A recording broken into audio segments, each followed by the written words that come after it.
On September 26, 2025, the solar system itself seemed to flinch. A coronal mass ejection, larger than any ever recorded in human history, erupted from the sun with an energy release equivalent to 10 trillion Hiroshima bombs, a wave of plasma and magnetized particles hurtling outward at over 1 million miles per hour. Ordinarily, such an event would simply be catalogued by solar physicists as another violent reminder of our star's volatile nature. But this time, fate, or perhaps design, had arranged a collision course unlike anything science had prepared us for. The CME did not sweep harmlessly into interplanetary space. It struck 3I/Atlas dead on. Astronomers monitoring the object from observatories in Hawaii, Chile, and Spain braced for obliteration, expecting the fragile body to be shredded like cosmic tissue paper under a blow of unimaginable magnitude. Yet, impossibly, destruction never came. Instead, every instrument pointed at 3I/Atlas registered the same unthinkable phenomenon. The object absorbed the entire brunt of the solar storm, drank in its fury like a sponge soaking up fire, and within minutes began radiating controlled bursts of energy that no natural comet could ever produce. For 4 hours and 13 minutes, Earth's radio telescopes recorded structured signals, not noise, not static, but ordered, layered transmissions encoded with prime sequences and geometric progressions. The brightness of the object increased 40-fold, making it briefly visible to the naked eye, a shining scar against the heavens. And when scientists recalculated its trajectory after the impact, they discovered something even more chilling. Not only had the CME not slowed or deflected 3I/Atlas, but its velocity had increased, as though it had converted the solar blast into raw propulsion. A rock should break, a comet should scatter, but this thing had transformed destruction into fuel. The energy equivalent of 1 trillion atomic bombs had not damaged it, it had empowered it. Astronomers stared at their charts, knowing in their bones what this meant, but terrified to say it aloud. Natural bodies do not behave this way. Something had just revealed itself, something truly massive, something alive with purpose, and for the first time humanity realized 3I/Atlas wasn't just visiting the solar system, it was operating here. Within 48 hours of the CME impact, a global consortium of 227 observatories, professional and amateur alike, pooled their tracking data into what became the most scrutinized orbital analysis in history.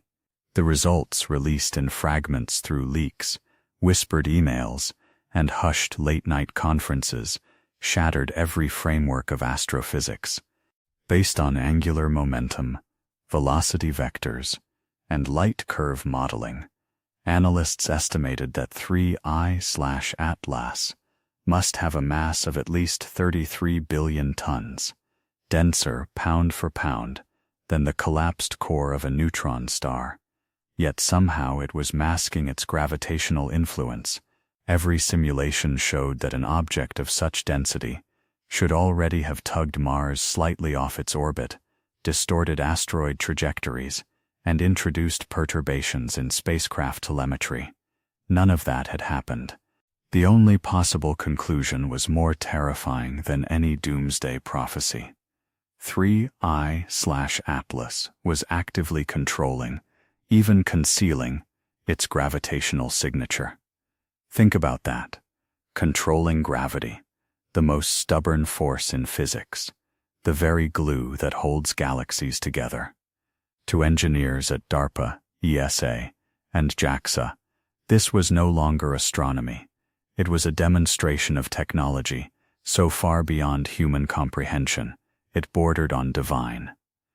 Leaked documents from the European Southern Observatory revealed emails where senior scientists admitted the numbers did not belong to this universe. One line stood out like a knife in the dark. "We are looking at matter arranged by design, not by chance. This is not a comet. This is a machine." The implications cascaded across every discipline. If its density could shift in real time, perhaps 3I/Atlas was composed of exotic matter unknown to Earth, quark-gluon plasma, stabilized in impossible lattices, or engineered zero-point structures that redefined the concept of mass. Worse, the timing of its energy bursts after the CME suggested intent. Every pulse was beamed directly at Earth's major listening posts, as though it were announcing, "We are aware of you." Intelligence agencies took notice. Satellites dedicated to missile defense were retasked to track it. Hidden in their classified reports was a chilling consensus: the December deadline for its closest Earth-aligned trajectory wasn't speculation, but mathematics, as precise as clockwork, and what awaited at that deadline was no longer in doubt. Humanity wasn't just witnessing an interstellar visitor. They were standing at the edge of a rendezvous with an intelligence capable of bending gravity itself, a power that reduced every human technology to the level of sticks and stones. By September 29th, astronomers monitoring 3I/Atlas began reporting something so unnerving that even seasoned researchers refused to log their findings in official databases until independent confirmation arrived. The solid nucleus of the object, previously measured at between 5 and 12 kilometers across, was growing. This wasn't the normal expansion expected of icy comets nearing the sun, where sublimating gas pushes out dust to form a coma. This was geometric growth of the nucleus itself, an expansion measured in real kilometers, not fuzzy halos. Using adaptive optics, the Keck Observatory in Hawaii captured images showing sharp-edged protrusions, unfurling from the surface like metallic petals, extending kilometers in length over the span of hours. Simultaneously, radio telescopes detected bursts of energy, synchronized with each new extrusion, as though power systems were activating in sequence. At the European Southern Observatory, Dr. Michael Jang reluctantly signed a report describing real-time structural development, a euphemism for what he privately called construction. Hubble images revealed symmetrical frameworks resembling antenna arrays or spires, extending outward with unnerving precision. Spectroscopy showed these new structures reflected light differently, with absorption lines inconsistent with rock or ice, but instead matching titanium alloys and engineered composites. The rate of expansion defied comprehension. In just 3 days, 3I/Atlas had increased its solid bulk by nearly 14%. Amateur astronomers confirmed the findings, capturing time-lapse footage of the object seemingly blooming in space like a cold mechanical flower. Carlos Mendez, an amateur in Chile, uploaded footage showing the silhouette of new spires shifting against the stars. His video went viral, pulling 20 million views in a week and sparking global panic.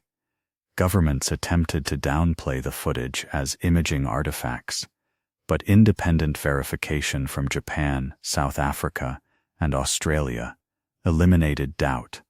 Whatever 3I/Atlas was, it was actively changing, growing, and adapting. This transformation wasn't chaotic. Each extrusion matched a geometric pattern, aligned toward Earth's orbital plane, as if optimizing for line-of-sight communication. Worse, radio bursts matched Fibonacci sequences, a signature impossible to explain through natural chaos. In hushed classified sessions, physicists admitted the truth. The object wasn't passively reacting to solar heat. It was reconfiguring itself in response to the CME strike, as though absorbing the sun's fury had triggered a new operational phase.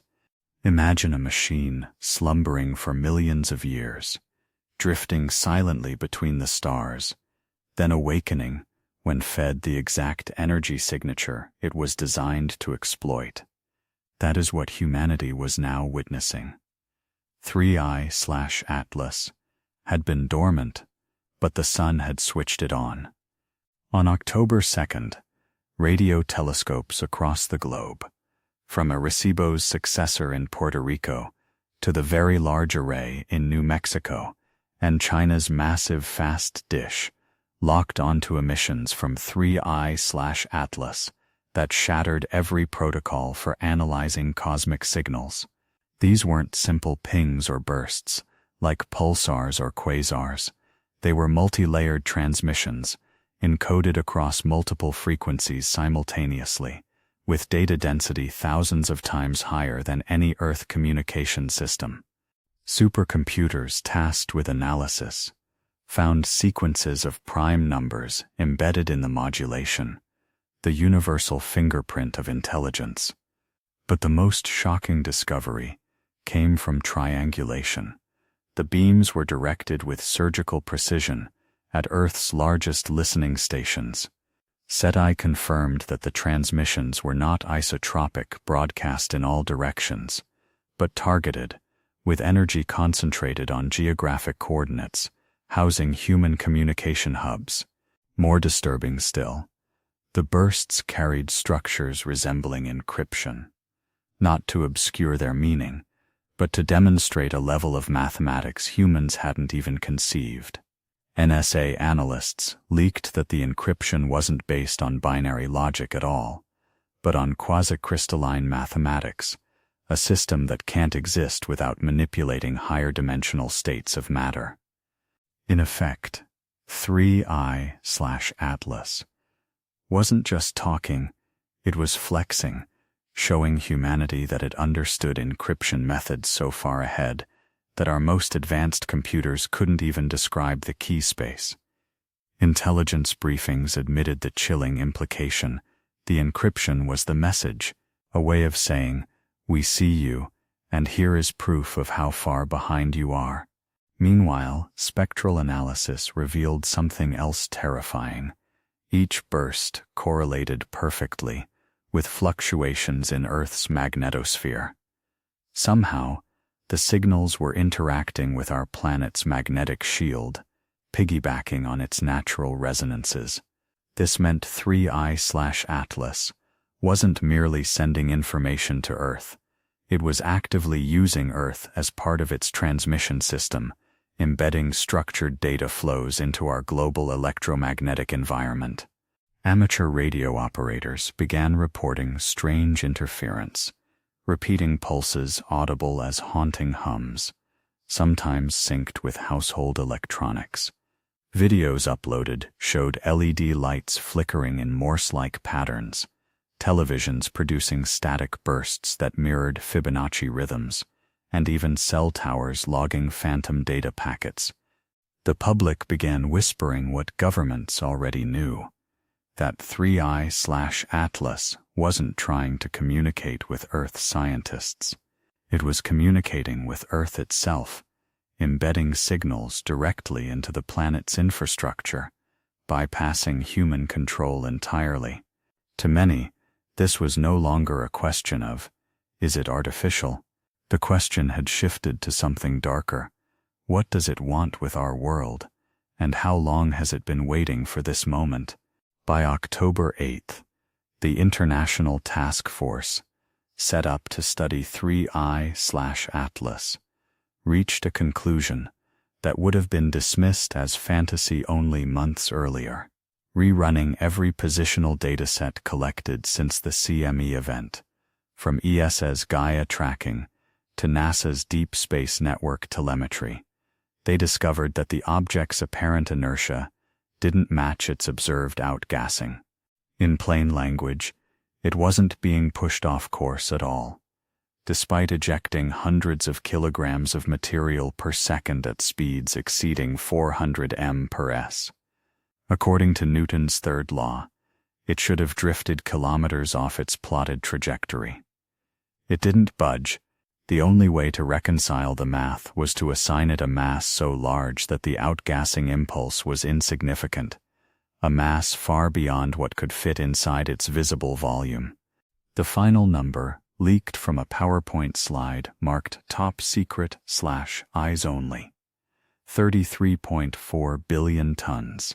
To visualize that, imagine compressing Mount Everest into a cube the size of a city block, or taking every aircraft carrier ever built and fusing them into a single neutron-dense object the size of a small mountain. Yet even this staggering figure failed to produce the gravitational perturbations such mass should exert on nearby bodies. The Mars Reconnaissance Orbiter, the Chinese Tianwen-1 orbiter, even ESA's Mars Express, all should have experienced measurable orbital drift as 3I/Atlas swept past. They didn't. Gravity appeared to switch off at its whim.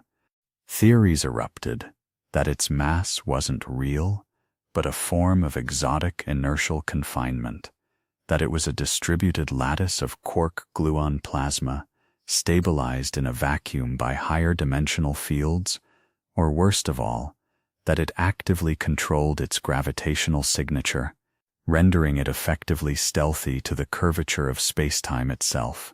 Military white papers circulated under code names like Event Horizon Masking and Graviton Suppression, warning that such a capability would make every known planetary defense system obsolete. The public only got hints through a leak to a European science blog that published an image of a slide showing the impossible density graph. Within hours, the hashtag #33BillionTonNightmare trended worldwide. Conspiracy forums went into overdrive. Mainstream outlets tried and failed to tamp it down. For the first time in history, people saw credible numbers suggesting an interstellar object had more mass than some moons, and yet behaved like a feather. That's not a comet. That's not even a ship. That's a controlled, engineered reality. And still it was coming closer. October 29th, 2025, the day the sky swallowed 3I/Atlas. In a moment predicted months earlier, but dreaded by every astronomer on Earth, the object slid behind the blinding glare of the sun and vanished. For 6 weeks, until mid-December, it would be invisible to optical instruments. A solar conjunction, familiar to planetary scientists, but terrifying in this context. In the weeks leading up to the blackout, its activity had accelerated. New spires grew daily. Radio bursts became richer and stranger, its tail rearranged into geometric lattices that some cryptographers swore contained three-dimensional data. Then, at the very moment when human sensors would lose sight, it fired a series of energy pulses brighter than any before, like a lighthouse flash caught in Hubble's last frames. Those pulses, decoded by amateur enthusiasts, formed the first 31 prime numbers, separated by exactly 142 seconds each, a signature, a countdown, or a warning. No one knew. Behind closed doors, NASA's Planetary Defense Coordination Office issued an unprecedented alert to the Pentagon, NATO, and allied intelligence agencies. Object entering unobservable phase. Activities unknown. Expect altered configuration at egress. ESA burned precious propellant to pivot its deep space probes for fringe observations, shortening their lifespans just to keep an ear on the sun's far side. China shared its own telemetry, hinting it had picked up anomalous reflections from something else near the object. Possible secondary craft. Amateur radio operators established a 24/7 listening grid across 6 continents to catch any leakage through the sun electromagnetic chaos. Psychologists began talking about conjunction dread, a measurable spike in anxiety, insomnia, and panic attacks, as billions realized the most powerful machine ever detected was now hidden and potentially transforming without witness. Churches held vigils, markets convulsed, conspiracy theorists proclaimed the harvest had begun, and all the while governments could only admit the obvious. If 3I/Atlas was deploying anything during the blackout, we'd have no way to see it until it chose to show itself. The blackout wasn't just an astronomical event. It was an operational cloak, a perfect veil for whatever this intelligence had been waiting to do. As one leaked memo from a European defense agency put it bluntly, "We have entered the longest blind spot in the history of our species. When it emerges, we will be meeting a different object than the one that went in." By mid-November, as the blackout stretched on, the MIT Trajectory Analysis Team, headed by Dr. James Chen, released a private memo that leaked almost instantly and hit the internet like an electric shock. It showed that the full, high-precision orbital data for 3I/Atlas positions, velocities, angular momenta, gravitational assists, matched not just a good reconnaissance path, but a mathematically optimal reconnaissance path. When the numbers were crunched, the probability of a random interstellar object accidentally taking the sequence of passes 3I/Atlas had taken at the distances it had chosen came out to 0.005%, 1 in 20,000, and that figure was conservative, assuming best-case models of random ejection from other star systems.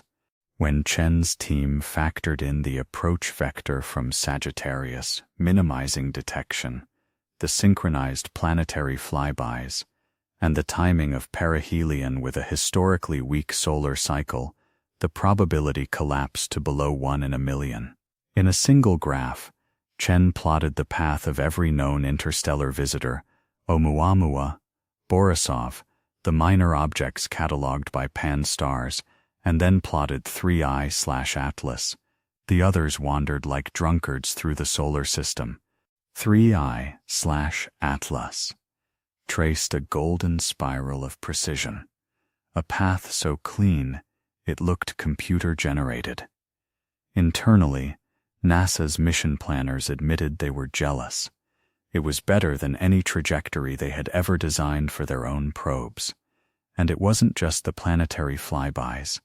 Hidden in the arc was a tour of minor bodies and Trojan asteroids, each pass offering ideal geometry for high-resolution scans. Even its rotation was aligned for maximum solar energy intake, or for directional sensor sweeps during each leg of the path. It was reconnaissance disguised as a comet. Chen's leaked memo included a single line in bold red. "This is not random. This is not luck. This is a plan." The memo went viral. Hashtags like #PrecisionVisitor and #PlannedPath trended worldwide. Conspiracy forums began mapping its course onto sacred geometry, onto the pyramids of Giza, onto crop circles. But in the defense and intelligence world, there was no sarcasm. Analysts began running wargame scenarios, assuming 3I/Atlas was a stealth surveyor sent ahead of a civilization, practicing dark forest protocols. The idea, popularized by Chinese sci-fi, that advanced species shoot first and ask questions later. In those scenarios, 3I/Atlas wasn't just taking pictures, it was evaluating us for vulnerability. The orbital path wasn't just elegant, it was predatory. The leak of Chen's memo poured gasoline on a fight already burning in the scientific community. For months, the natural phenomenon camp had insisted that no evidence yet proved 3I/Atlas was anything more than an exotic comet. But by October's end, the intelligent origin camp had coalesced around a darker hypothesis. This wasn't contact, it was recon before an existential decision. Drawing on the dark forest concept, papers began circulating on arXiv with titles like Strategic Reconnaissance Indicators in Interstellar Visitors and Hostile Pre-Contact Behavior Models. Dr. Adam Hybard of the Initiative for Interstellar Studies published a bombshell preprint showing that every major sensor bloom from 3I/Atlas coincided with the object crossing ideal lines of sight to Earth's deep space radars and major communication hubs. In plain language, it was scanning us when it had the best view.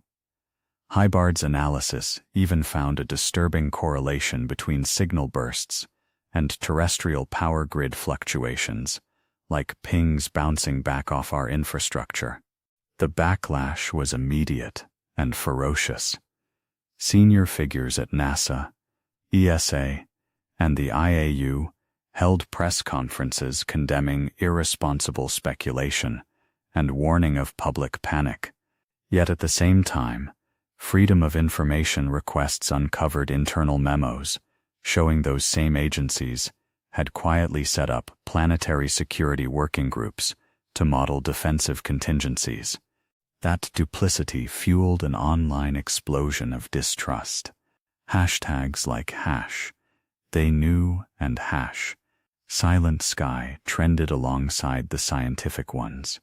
The Vatican issued a second statement, acknowledging the possibility of intelligences unknown to humankind and urging calm, prayer, and openness. In Moscow, Dmitry Volkov of the Russian Academy of Sciences broke protocol and said on state television that no single nation can understand what we are observing. Cooperation is no longer optional.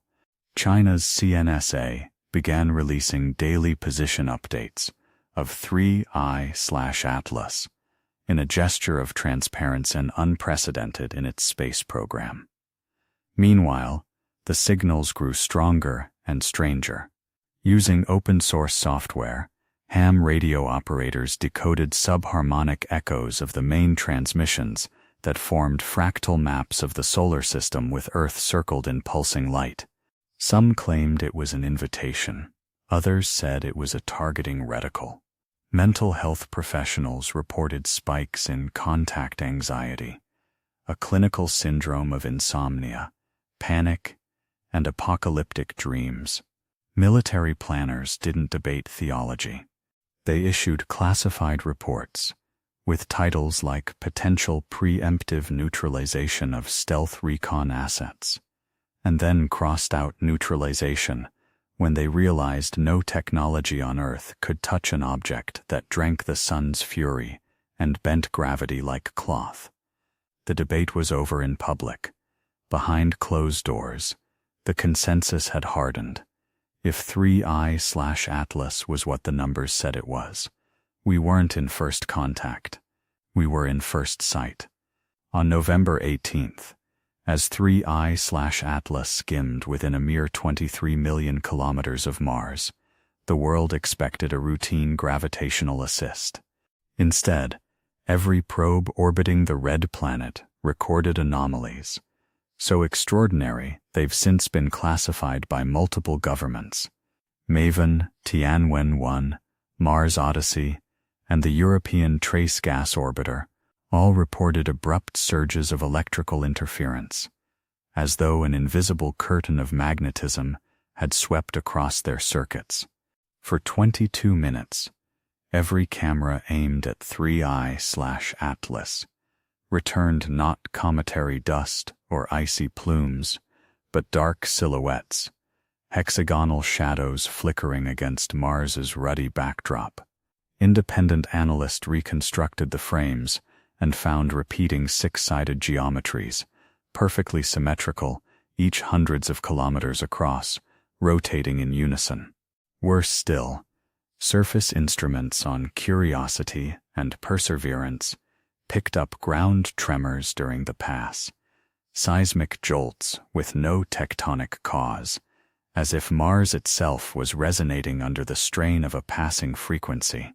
For hours afterward, a ghostly aurora shimmered across the thin Martian atmosphere, visible even in amateur telescopes on Earth. The aurora wasn't random. It pulsed in 3 distinct colors, forming concentric rings that expanded and contracted like a heartbeat. The Chinese orbiter logged a final burst of radiation that saturated its detectors, and then silence.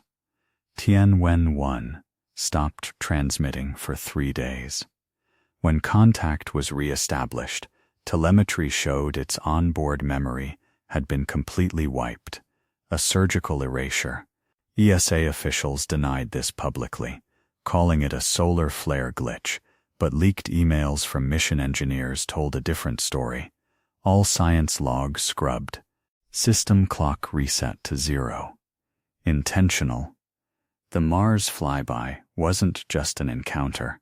It was a demonstration. 3I/Atlas had passed close enough to touch, and in doing so, it had reached in. It had manipulated orbiters, erased data, and left behind geometry that screamed of design. To the public, official channels described a beautiful auroral display. To those who knew better, Mars had just been scanned, stripped, and marked. The nightmare realization began to spread. If it could reach into machines millions of kilometers away and reset them at will, what exactly was waiting for Earth? While Mars reeled from its phantom encounter, Hubble, battered, aging, but still humanity's eye in orbit, delivered one final shock before its instruments succumbed to interference. On November 23rd, during a scheduled imaging sequence of the 3I/Atlas coma, its wide-field camera captured frames that defied every calibration algorithm. Behind the faint blur of gas, a lattice appeared, straight, angular, symmetrical. Analysts enhanced the images and revealed something staggering, a ring structure encircling the nucleus, dozens of kilometers wide, composed of repeating hexagonal nodes like interlocking panels.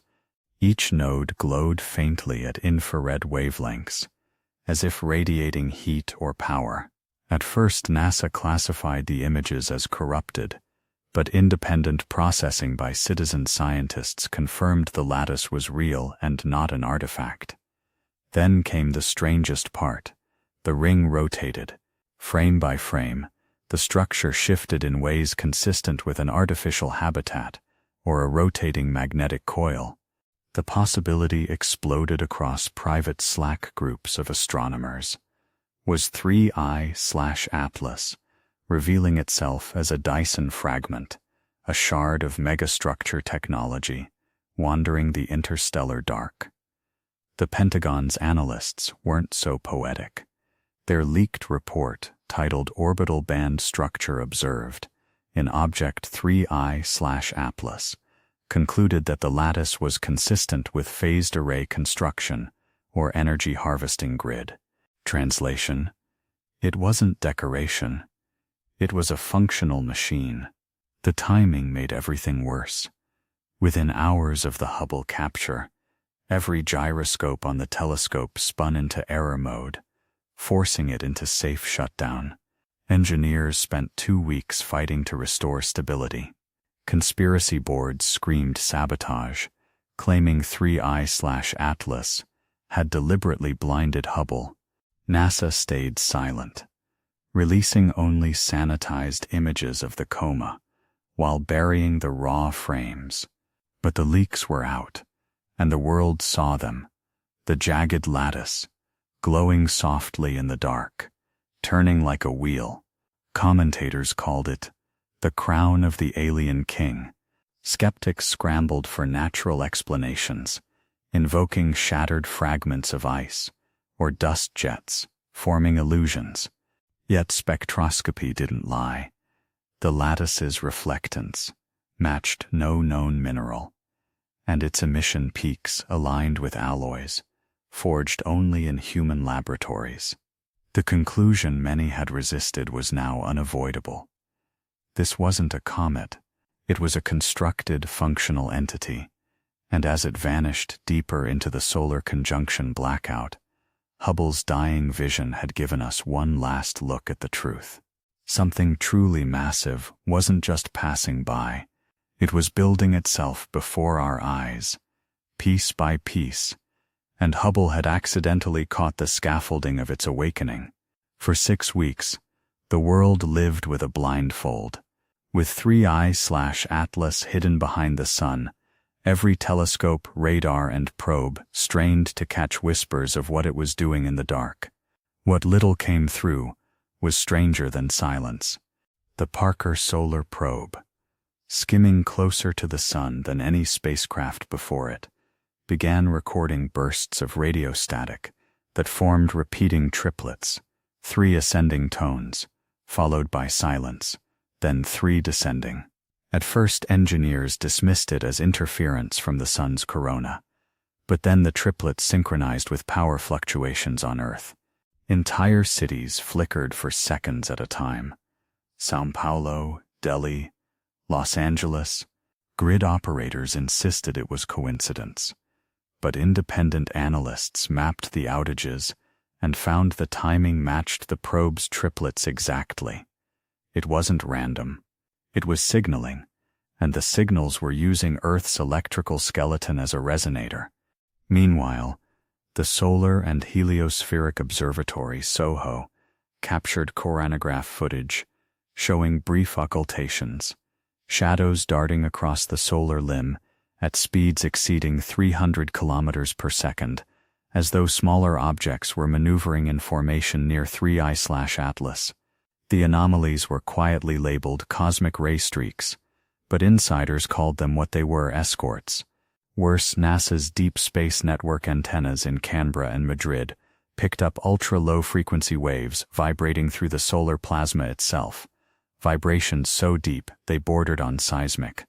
The waves formed repeating hexagonal harmonics, the same geometry seen at Mars.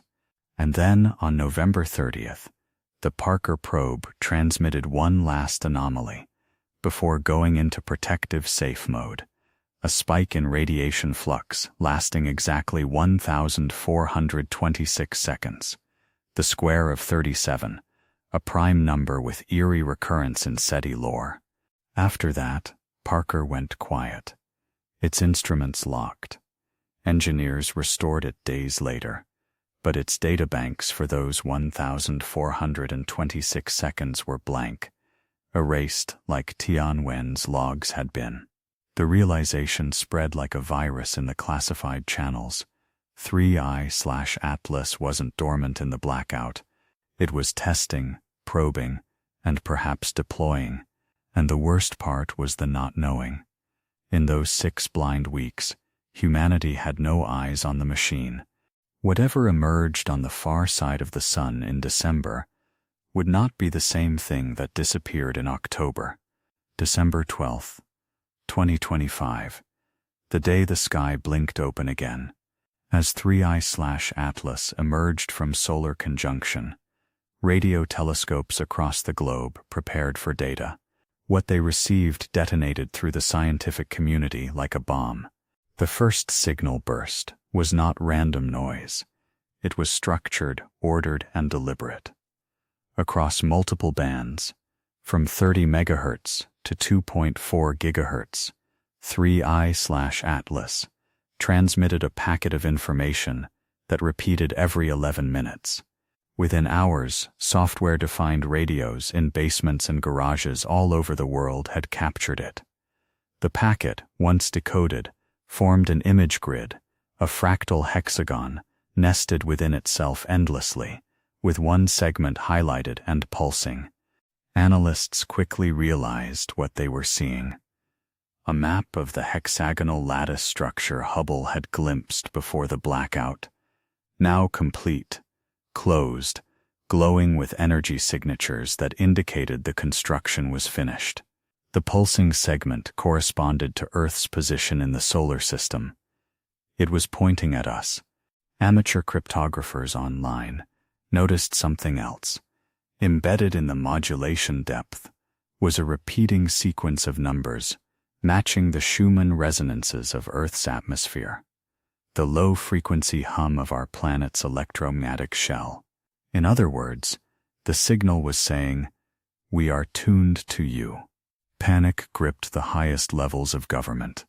A NATO briefing leaked days later admitted in blunt terms, the object has completed a major structural phase. Intent is unknown. Targeting Earth's natural frequencies, strongly implied. Meanwhile, astronomers pointed their telescopes and were stunned. 3I/Atlas was no longer a faint fuzzy comet. It now gleamed with symmetrical clarity. Its coma collapsed into precise jets, forming a halo-like ring around the nucleus. Brightness increased by a factor of 70. Visible even in urban skies as a glowing star near the sun's limb. Social media erupted with videos of people seeing it without telescopes, a silver wound in the sky at dawn. Markets crashed, churches overflowed, conspiracy channels screamed, activation.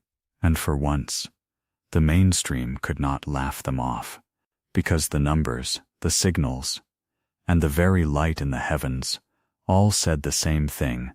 The machine had woken, it had finished building itself, and its first act upon re-emergence was to look directly at Earth and announce, "We are listening to you now." The first signal burst from 3I/Atlas, after its re-emergence had been shocking enough. But the second, received on December 16th, shattered every framework of science and communication. At exactly 4:12 UTC, Earth's global radio monitoring network lit up with a pulse across dozens of frequencies simultaneously, so strong it overwhelmed satellites, ground antennas, even commercial telecom bands. Airliners reported cockpit radios suddenly filled with low metallic tones.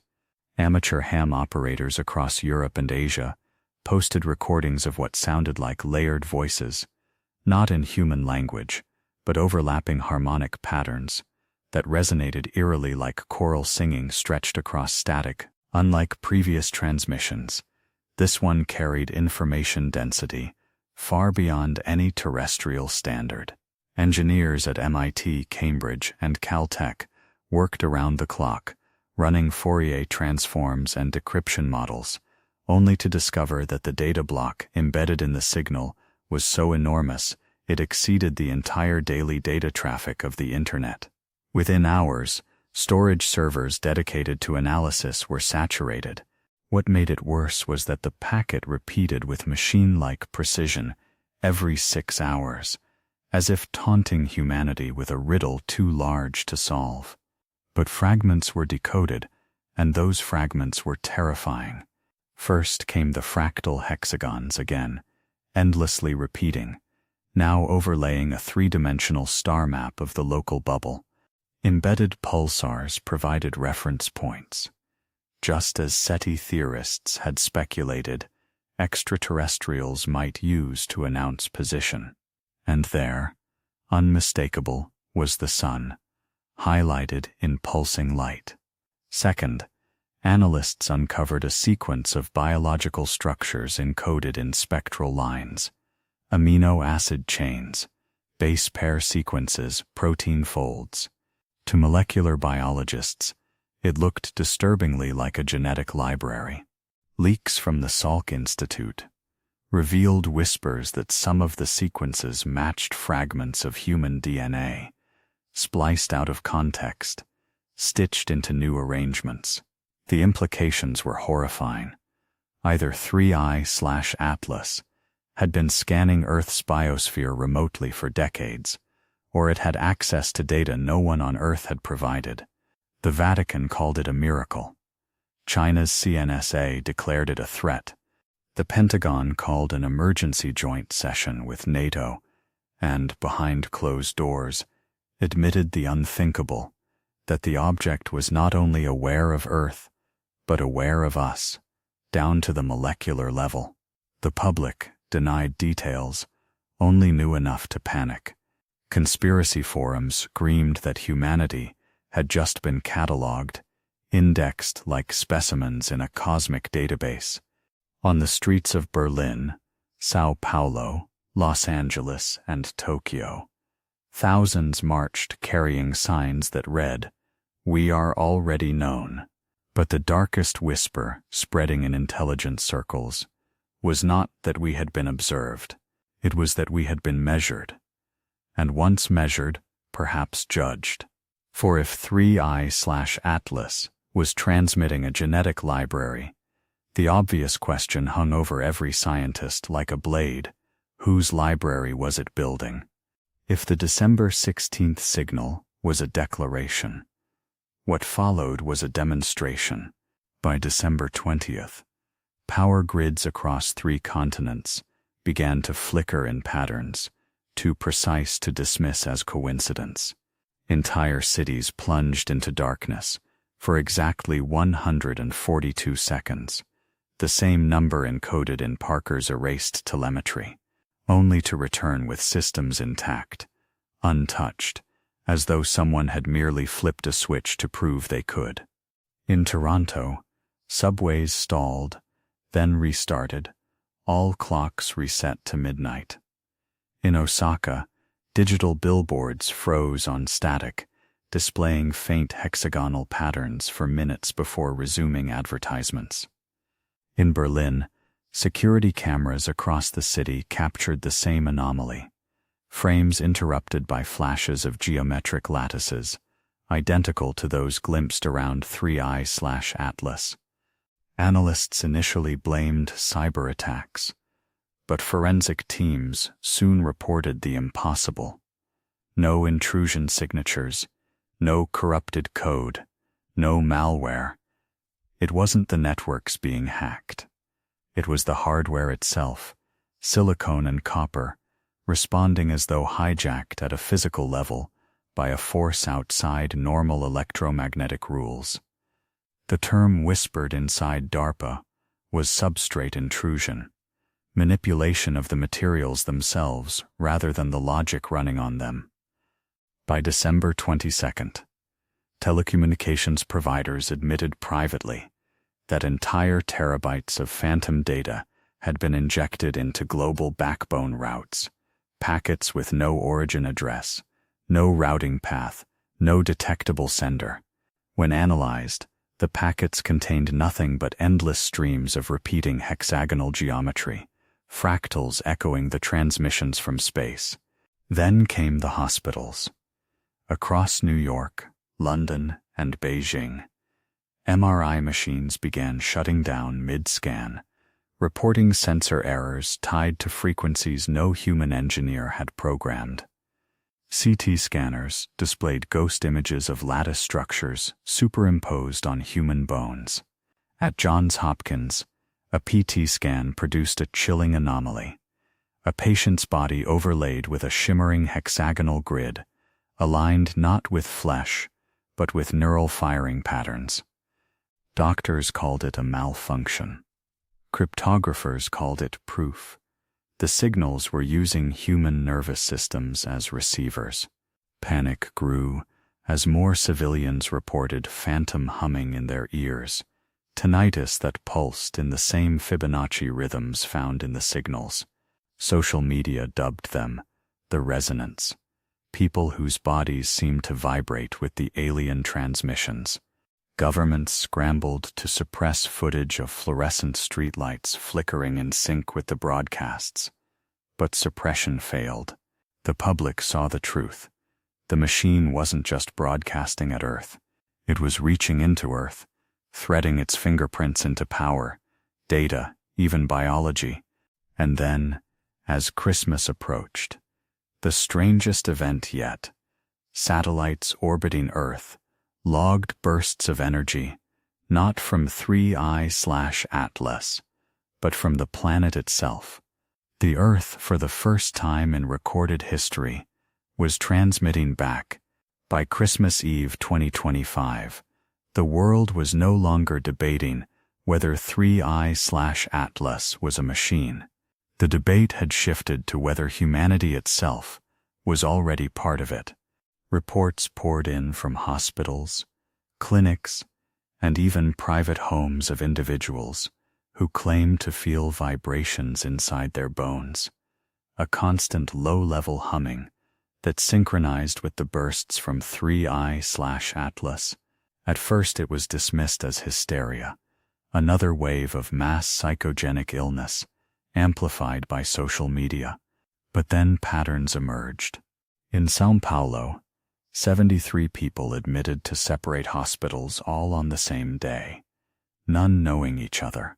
All complained of identical symptoms: pressure in the ears, flashes of geometric light behind closed eyes, and an uncontrollable urge to hum tones in rhythmic pulses of 3. In London, a school teacher collapsed mid-lesson, her smartwatch capturing her heart rate spiking to 200 beats per minute, precisely during a signal burst. When doctors monitored her brain, they found her neural activity forming perfect hexagonal firing patterns, identical to lattice geometry recorded in radio transmissions.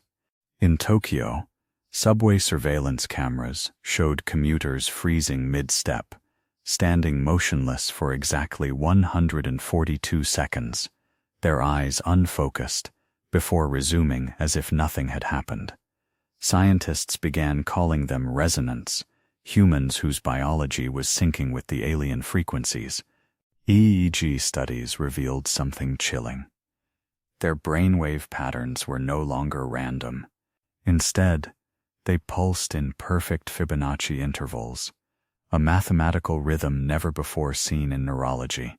When questioned, many resonants reported the same dream, standing beneath a colossal structure of hexagons stretching into infinity, with a single glowing segment pulsing in time with their heartbeat. Some spoke of hearing instructions in tones rather than words, directions that made no sense. Align, echo, return. Governments panicked. In the U.S., the CDC quietly issued internal memos classifying resonance as potential public safety hazards, suggesting quarantine. Russia rounded up dozens of cases near St. Petersburg and vanished them into military facilities. China reported no cases publicly, but leaked videos from Wuhan hospitals showed entire wards filled with patients rocking in unison, humming prime sequences under their breath. Religious groups erupted. Some declared the resonance chosen prophets, others called them possessed. Conspiracy channels lit up with accusations that governments were weaponizing them, or that they were being groomed as conduits for invasion. But the truth was stranger. On December 26th, an independent lab in Geneva hooked one resonant up to a Faraday-caged EEG and discovered that his brain, unaided, was transmitting radio frequencies at 18.3 megahertz, frequencies detectable outside the cage, modulated with the same lattice fractals broadcast by 3i/Atlas. For the first time in history, a human brain had become a radio transmitter, and it wasn't transmitting random noise, it was transmitting the reply. The first time Earth answered. No one wanted to believe it. At 2:14 UTC on December 28th, 3 satellites, one American, one Russian, one European, recorded the same impossible phenomenon, a coordinated burst of ultra-low frequency energy, originating not from orbit, not from the ionosphere, but from the ground itself. Sensors triangulated the source to multiple sites simultaneously: the Amazon basin, the Sahara, the Tibetan plateau, the Australian outback. It was as if the planet had become an array of transmitters, its crust and mantle vibrating like the diaphragm of a speaker.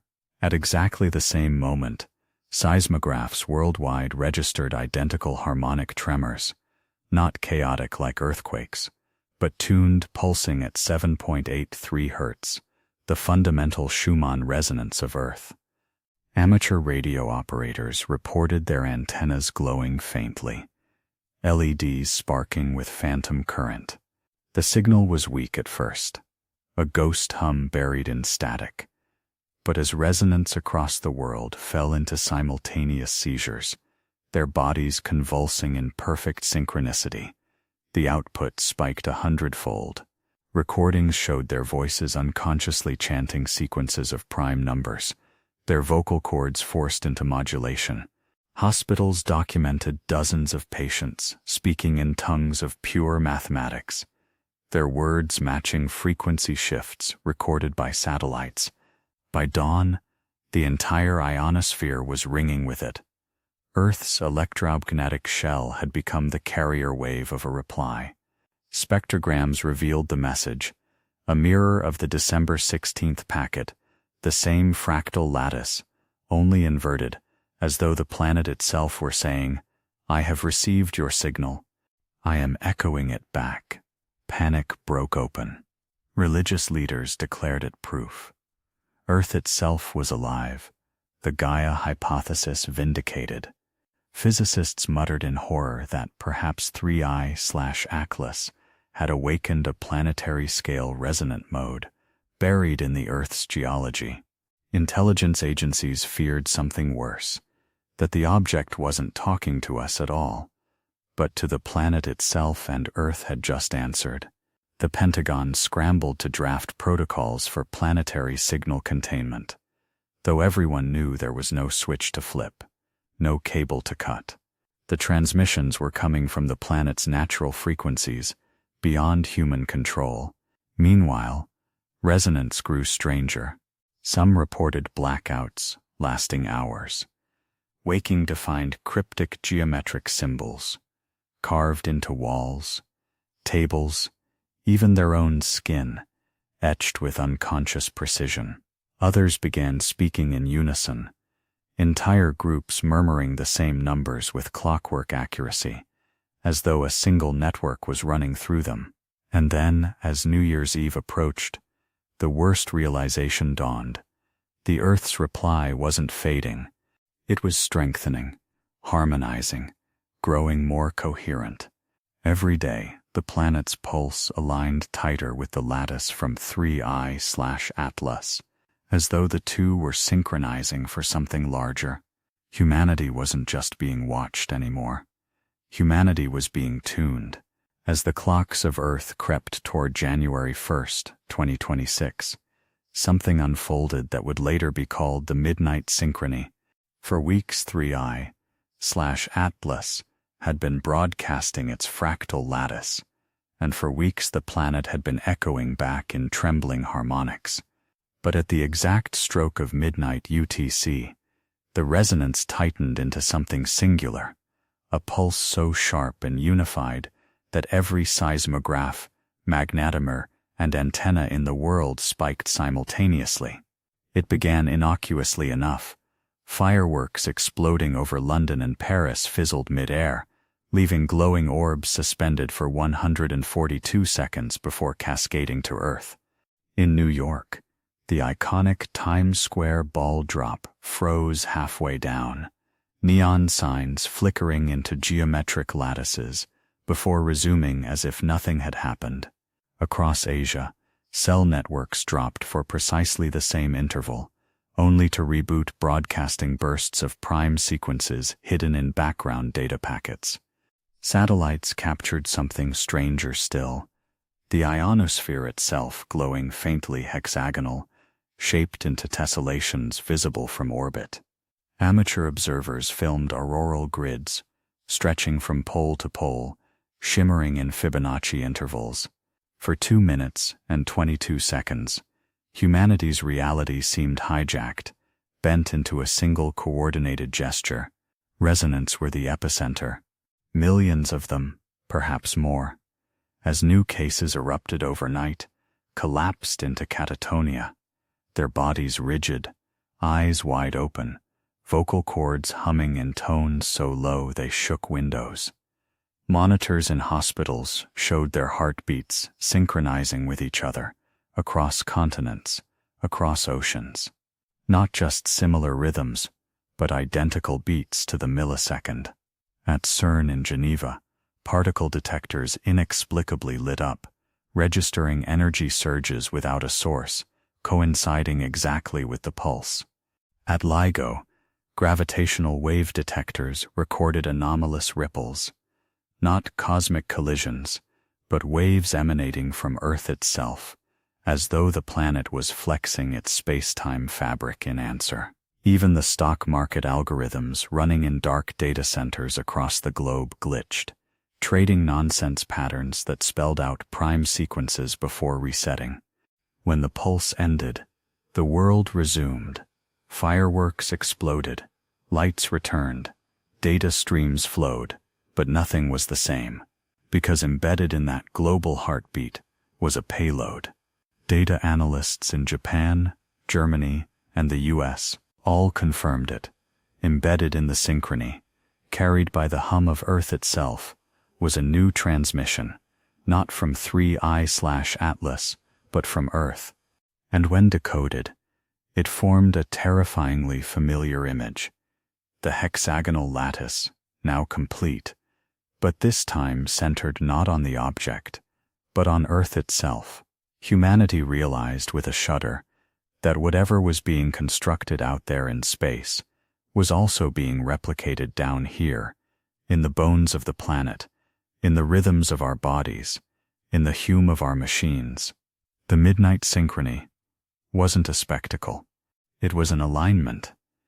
And the countdown, many whispered, had just entered its final phase. In the days following the synchrony, anomalies multiplied at a pace that defied containment. Electrical engineers in Mumbai found entire power substations reconfiguring themselves, not physically, but logically, their firmware rewritten overnight despite being air-gapped from any network. When reactivated, the systems ran perfectly, but output voltages had shifted into Fibonacci intervals, oscillating in harmony with 3I/Atlas transmissions. In California, hydroelectric dams began opening and closing spillways on their own, always for exactly 142 seconds, without damaging infrastructure. Technicians swore no commands had been issued. In Tokyo, stock exchange servers began inserting phantom trades, not random but coded, spelling out repeating hexagonal diagrams when charted over time. The strangest cases came from biology. Botanists in the Amazon documented entire patches of rainforest pulsing faintly, with bioelectric signals measurable by simple electrodes. Leaves emitted low hums, insects swarmed in spirals forming Fibonacci ratios, and river fish surfaced in unison during signal bursts. In Kenya, herds of elephants stopped mid-migration, forming perfect hexagonal formations, visible from satellites. In Iceland, geysers erupted at intervals that matched the prime sequences in the broadcasts. It was as if the planet's ecosystems were being retuned by an invisible conductor. The resonance, meanwhile, grew stranger. Thousands began spontaneously writing symbols, hexagonal grids, spirals, prime chains, in notebooks, on walls, even carved into their own skin. Linguists analyzing the symbols noticed they weren't random doodles. They were blueprints, engineering schematics in mathematics too advanced for any human to conceive. At MIT, one resonant, a 14-year-old boy with no training in physics, drew equations describing gravitational suppression fields identical to the classified theories DARPA had only begun to explore. At the University of Cape Town, a farmer's wife, who could barely read, filled 200 pages with schematics resembling phased array antennas, designs later shown to be scalable only at planetary dimensions. Intelligence agencies panicked. Were these humans being hijacked as unwilling draftsmen of alien plans? Or was the planet itself acting as a resonator, using their minds as chalkboards? Then came the first undeniable proof of rewrite. On January 4th, satellites in low Earth orbit recorded a faint glow emanating from the mid-Atlantic, stretching hundreds of kilometers across. At first mistaken for bioluminescence, it resolved into a geometric pattern of hexagons, glowing in ultraviolet bands invisible to the naked eye. The ocean itself was fluorescing, a living circuit pulsing with energy that matched the lattice around 3I/Atlas. Scientists ran the numbers and realized what was happening. The signal wasn't just echoing anymore. It was reprogramming Earth, turning oceans, forests, machines, even human minds into nodes of a planetary array. The rewrite had begun. Humanity wasn't just witnessing an alien machine. Humanity was becoming part of it. By the second week of January 2026, the sense that something irreversible was unfolding no longer belonged to fringe theorists or conspiracy channels. It was being whispered in parliaments, in the halls of NASA and Roscosmos, in briefing rooms beneath the Pentagon. Ordinary people could see it with their own eyes. The skies themselves were changing. It began with subtle anomalies. Meteorologists in Brazil reported storm fronts forming with unnatural symmetry, hexagonal outlines perfectly visible in satellite imagery. These weren't isolated weather events. Within days, the same geometric precision appeared in typhoons over the Pacific, in winter storm systems churning across Europe, even in the spiraling dust devils of the Sahara. Atmospheric scientists scrambled to explain the phenomena in terms of chaotic fluid dynamics, but the truth was inescapable. Earth's weather was no longer random. It was being conducted, bent into the same lattice that had first encircled 3I/Atlas. Airline pilots were the first civilian witnesses to report the next escalation. Cruising at 38,000 feet, crews from Emirates, Lufthansa, Delta, and JL transmitted urgent communications of seeing faint hexagonal patterns etched into the clouds themselves, glowing at the edges like neon scaffolding, visible even against the darkness of night skies. Passengers recorded the phenomenon on smartphones, and within hours the videos spread online. The footage was undeniable. Clouds were not drifting naturally, but forming into tessellations, their edges crisp as though drawn by some invisible architect. Then came the sky veils. Across multiple continents, ordinary people walking home from work or watching the stars noticed shimmering curtains spanning entire horizons, vast translucent grids that faded in and out of visibility. Astronomers confirmed what amateurs already suspected. These weren't auroras. They were aligned far too precisely with 3I/Atlas's current orbital trajectory, almost like the object was projecting its lattice down into Earth's upper atmosphere, mapping the sky itself into an extension of its geometry. On January 9th, the most terrifying display yet unfolded. Over Los Angeles just before dawn, the entire sky lit up in ultraviolet wavelengths, invisible to human eyes but captured by security cameras and sensors across the city. For 12 minutes and 22 seconds, the atmosphere pulsed with coherent light, forming massive hexagonal outlines that spanned the entire western horizon. Astronomers later reconstructed the event and determined that the shapes were over 800 kilometers across, essentially using the sky as a canvas. The ultraviolet skywriting wasn't random. It was language mathematical glyphs repeating prime sequences, Fibonacci spirals, and fractal diagrams identical to those drawn compulsively by resonance in hospitals across the globe. The synchronization was chilling. At the exact moment the glyphs appeared, every resonant on Earth convulsed, sat up, and began speaking in unison. Thousands of cell phone recordings captured fragments of what they said. Some spoke in prime numbers, others in languages they had never learned. still others in tones so low they vibrated the microphones into static. But when the recordings were analyzed collectively, linguists discovered a horrifying truth. It wasn't gibberish. It was the same message, repeated across thousands of mouths, in hundreds of tongues, perfectly synchronized. Translated loosely, it read, "The array is almost complete. Do not resist the rewrite. The signal will carry us all." Governments moved quickly to suppress the recordings, but the internet had already done its work. Within 24 hours, the message was everywhere, dissected by scientists, theologians, doomsayers, and amateur cryptographers. The phrase "the rewrite" began trending globally, and people debated whether it meant the transformation of Earth, of humanity, or of reality itself.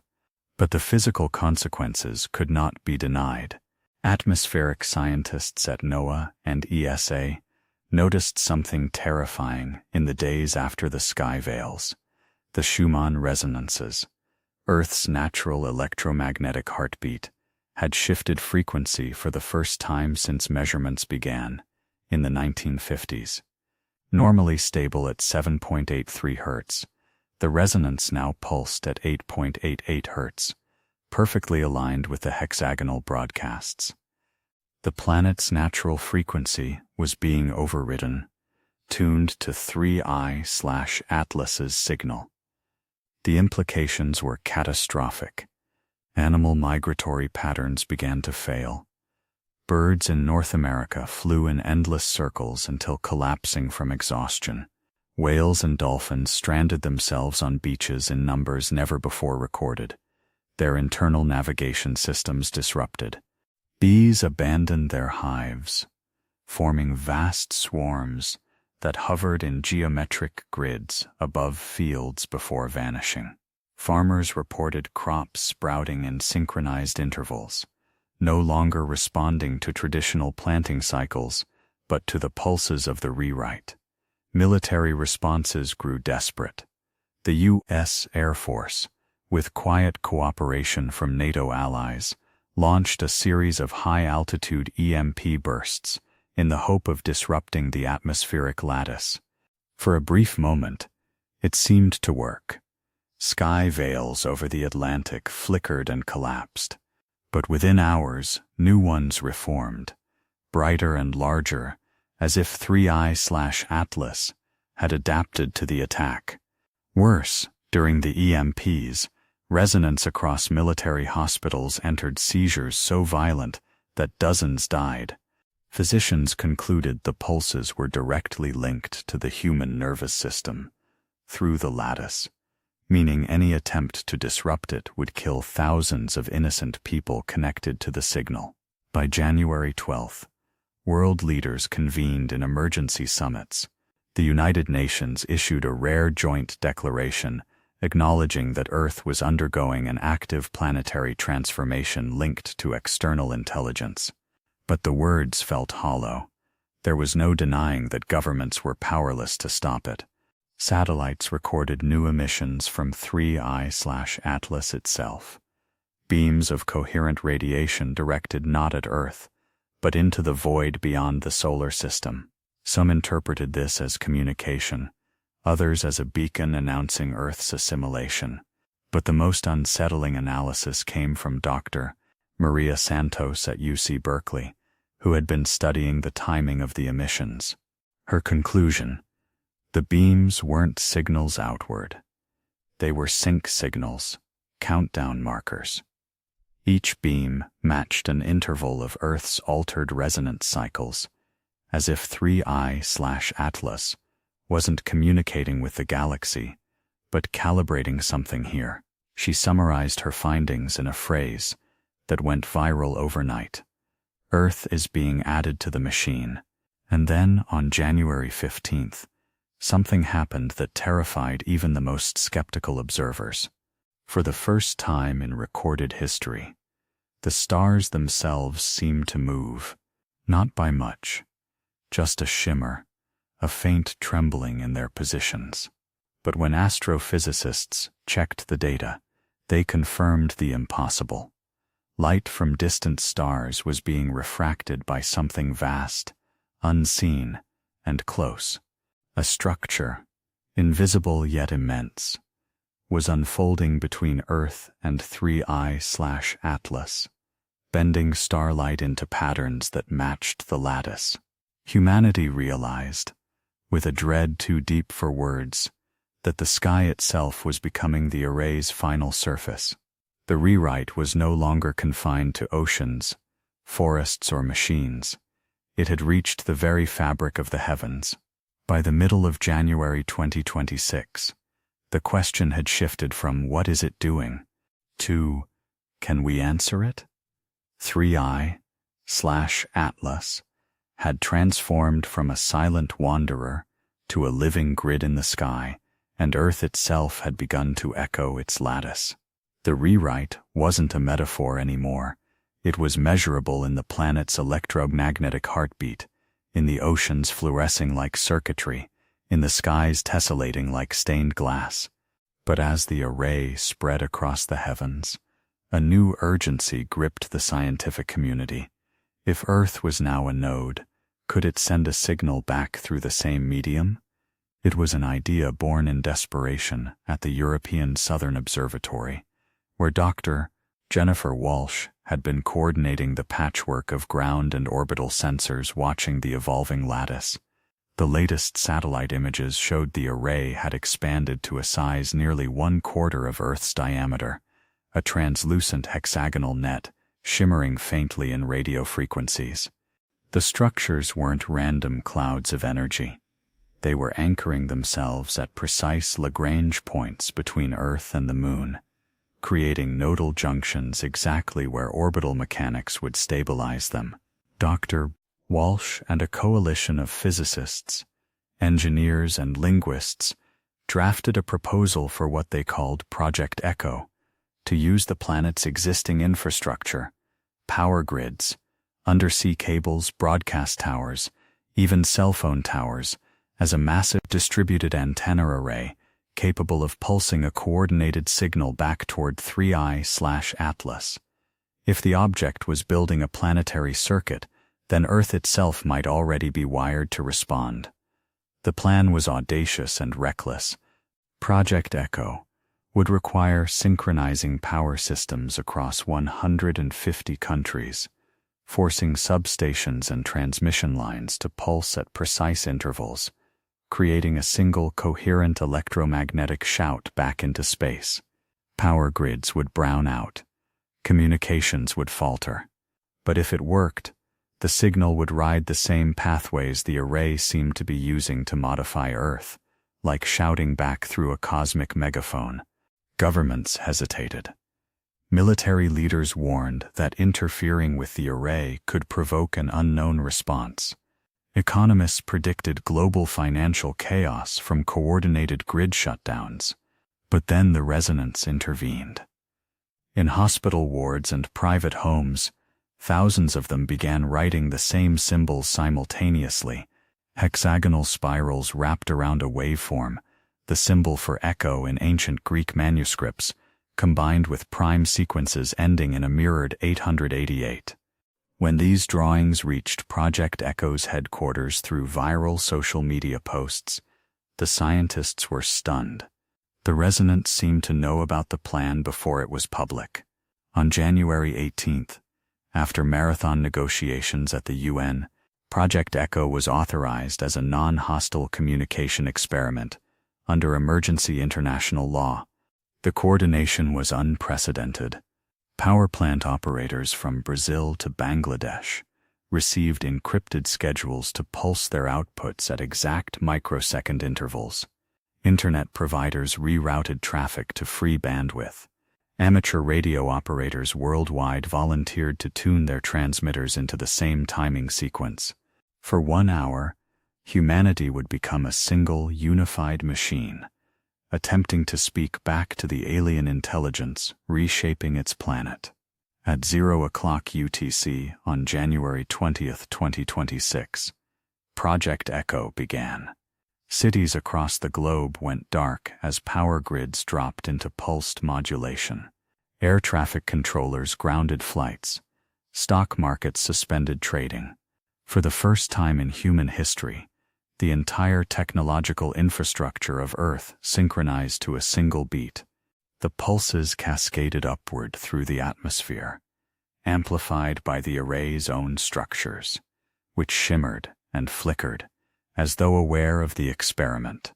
Radio telescopes recorded the signal rising into space, an electromagnetic shout encoded with simple mathematical greetings, primes, Fibonacci spirals, binary patterns representing Earth's location, and a single urgent question: who are you? For 7 minutes, nothing happened. Then the sky answered. The array lit up across the entire visible hemisphere, glowing in colors no human eye had ever seen. Ultraviolet woven with deep infrared, shimmering like oil on water. Lightning-like filaments arced between the nodal junctions, carving enormous glyphs across the night sky.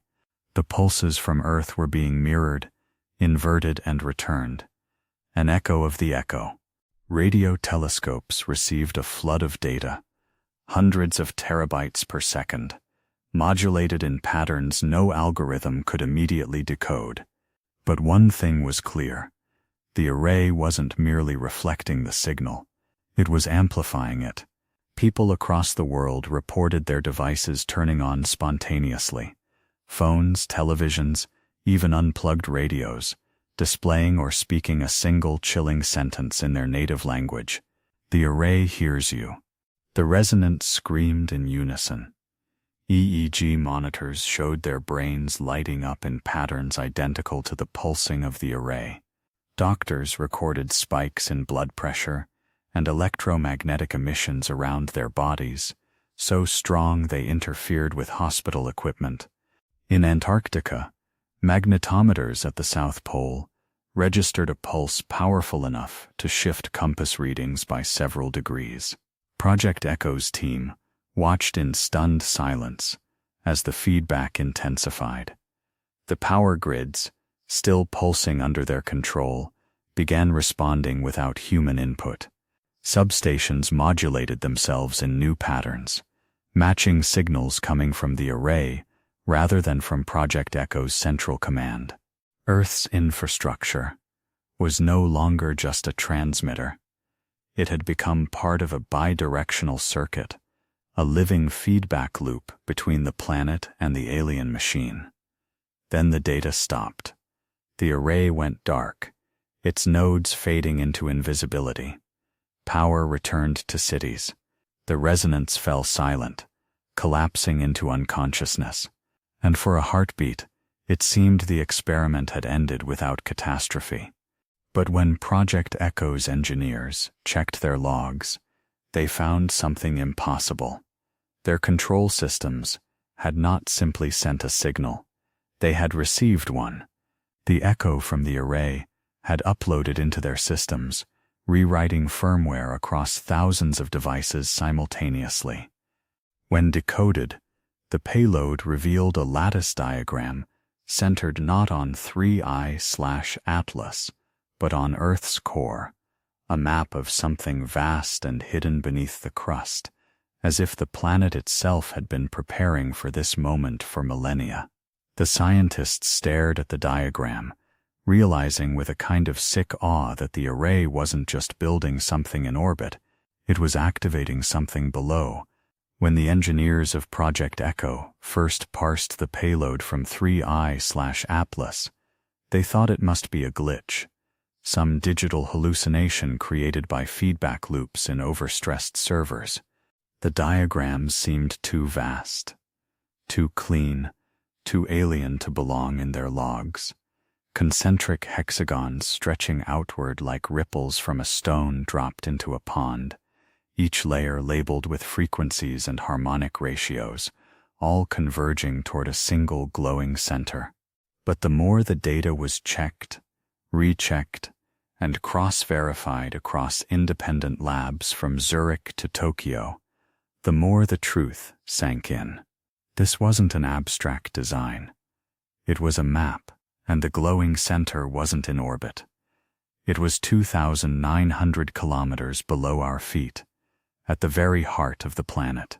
Earth's core, long thought a solid iron-nickel sphere surrounded by a molten outer core, had always been a black box. We only inferred its existence from seismic waves. No probe, no radar, no drill had ever touched it. But now the payload suggested something staggering. The core wasn't just a natural byproduct of planetary formation. It was an engine, a dormant node, a buried component of a machine whose scale defied comprehension.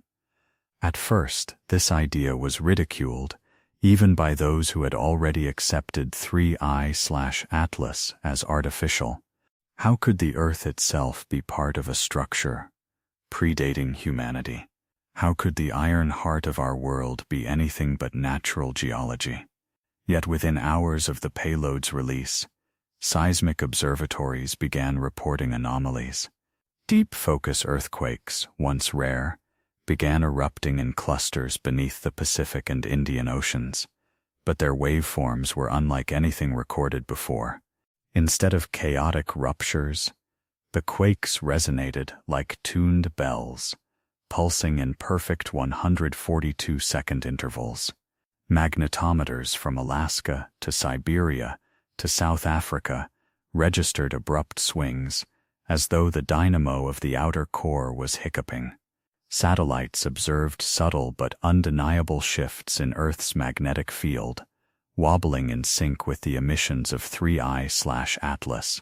Then came the most shocking revelation.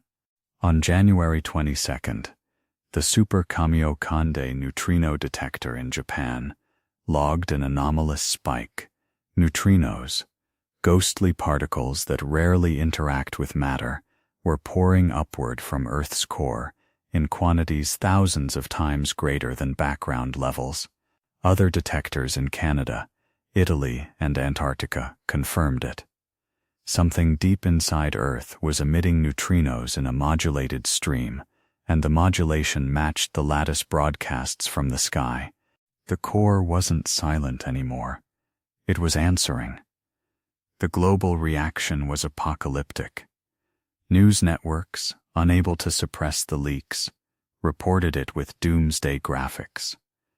Earth's core is transmitting. Stock markets imploded overnight, with energy and defense sectors collapsing first. Religious leaders declared the end times. Some called it revelation, others damnation. In Lagos, entire congregations knelt in the streets, chanting the words of the Array's message, "Do not resist the rewrite." In Moscow, soldiers were deployed to keep order as food riots broke out. In Silicon Valley, billionaires fled to underground bunkers.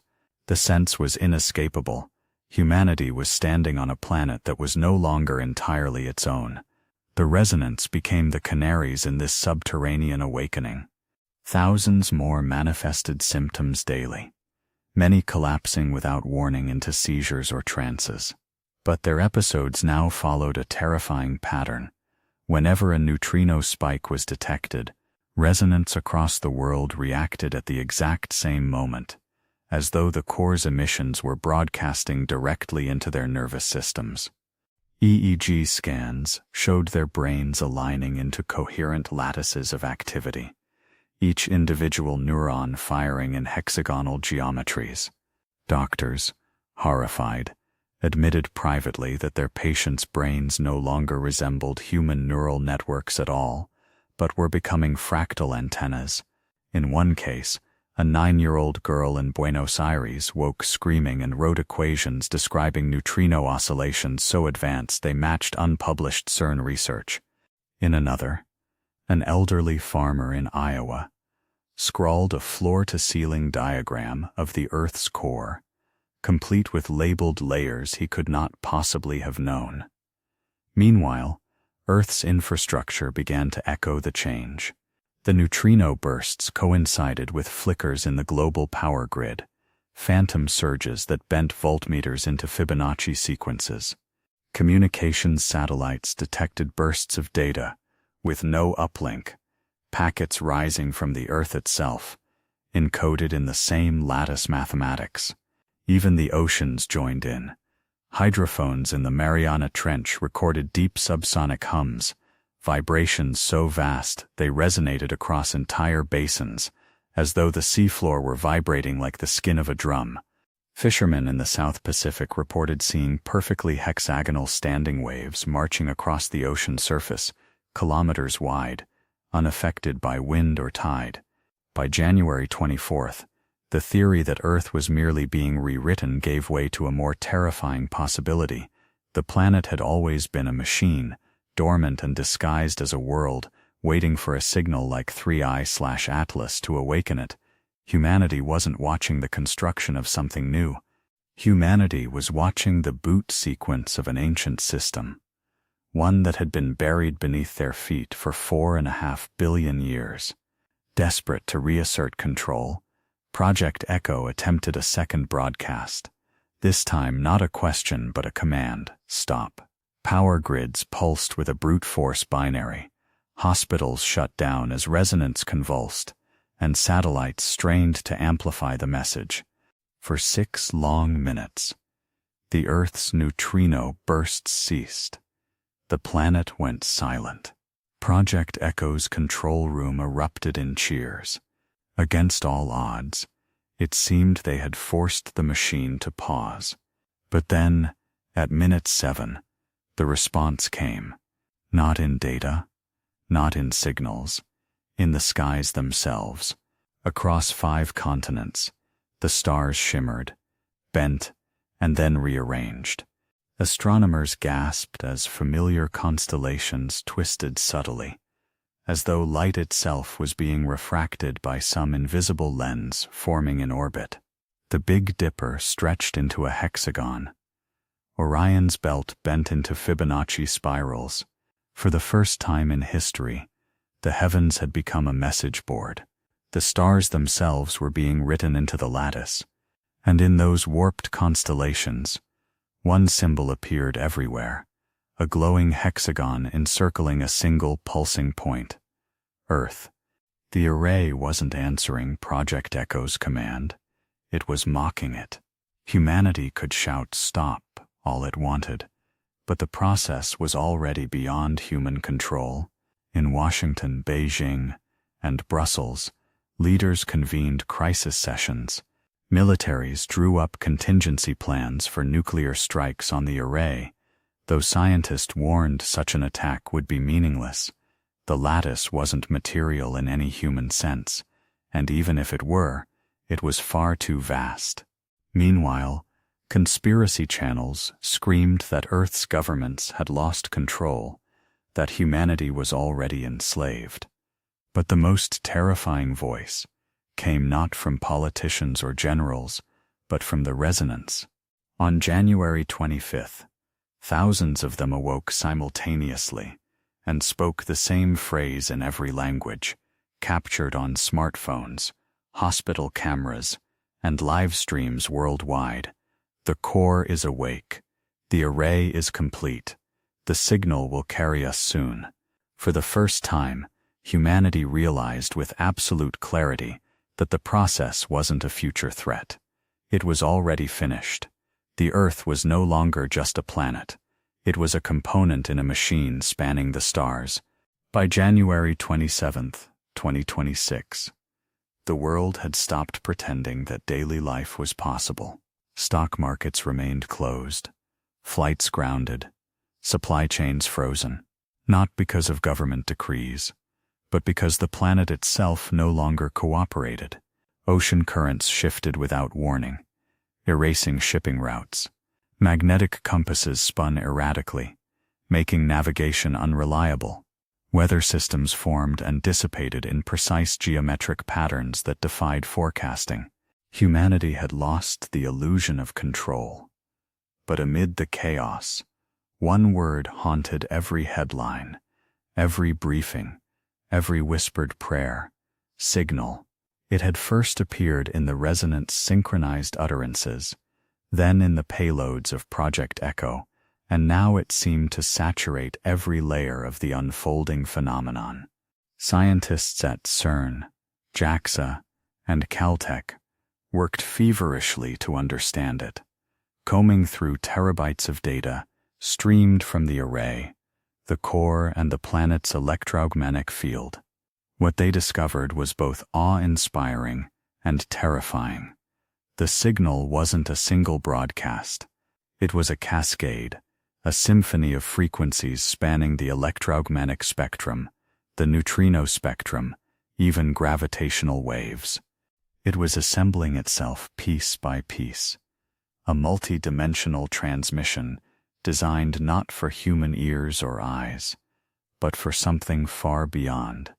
When visualized in 3 dimensions, the harmonics formed vast spirals of hexagons nested within one another, each level encoding mathematical constants, physical laws, and biological templates. To biologists, it looked like a library of life. To physicists, it resembled a blueprint of space-time itself. To linguists, it was unmistakably structured, not random noise, but a language. On January 28th, the first test of the signal began. At 3:14 UTC, neutrino detectors across the globe spiked in unison, registering an upward flood from the core that dwarfed every emission recorded before. Simultaneously, the array lit up across the night sky, its translucent hexagonal veils shimmering in ultraviolet and infrared. For 12 minutes, Earth itself became a transmitter, the ionosphere glowing faintly as terawatts of power surged through it in controlled pulses. Satellites captured beams of coherent radiation shooting outward from the array into interstellar space, each aligned with pulsars mapped in the earlier payloads. The Earth wasn't just receiving anymore, it was broadcasting. The content of that first transmission was partially decoded within hours by labs in Germany and Argentina. Embedded in the lattice spirals were complete genomes, not just of humans, but of countless other species: whales, oak trees, bees, even ancient DNA fragments long extinct.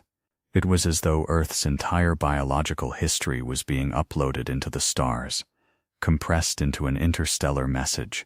Worse still, the sequences weren't exact replicas.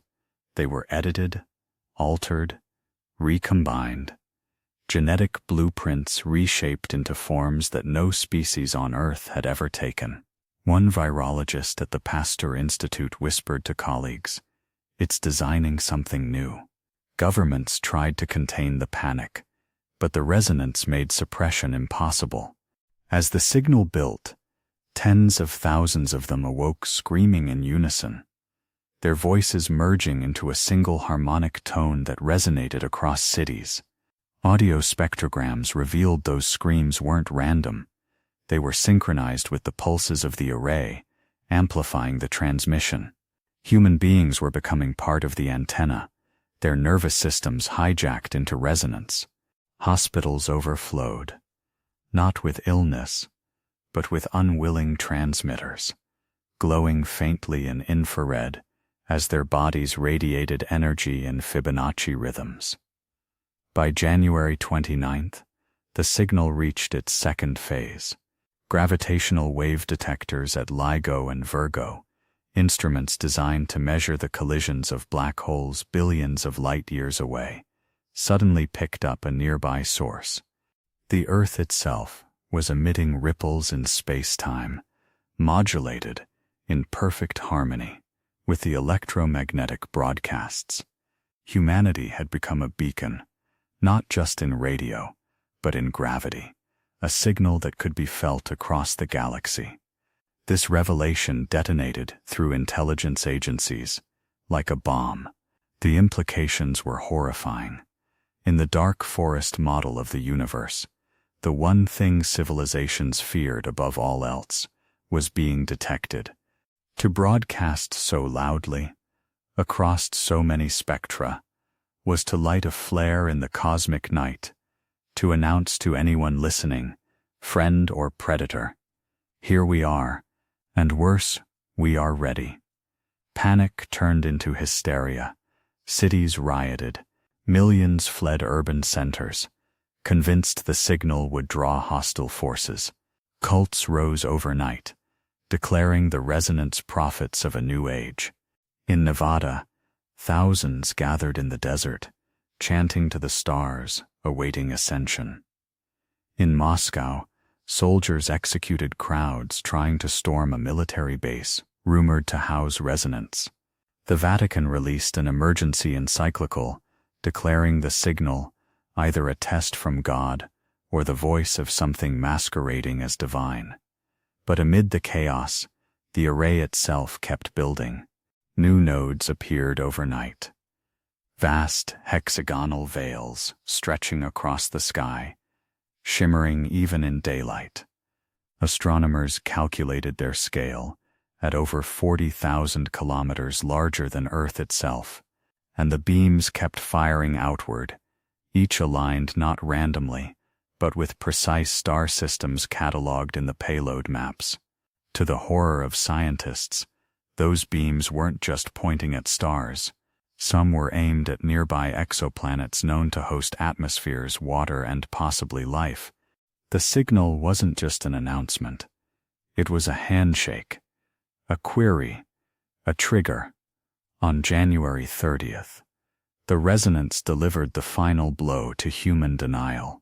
Without warning, millions of them spoke at once, across every nation, in every language, their voices broadcast through radios, televisions, even internet streams that weren't live. The message was simple, chilling, and universal. The signal is not for you. The signal is through you. Silence followed. For hours afterward, no transmissions came from 3I/Atlas. The array dimmed. The core's neutrino bursts ceased. It was as though the machine had fallen silent, waiting.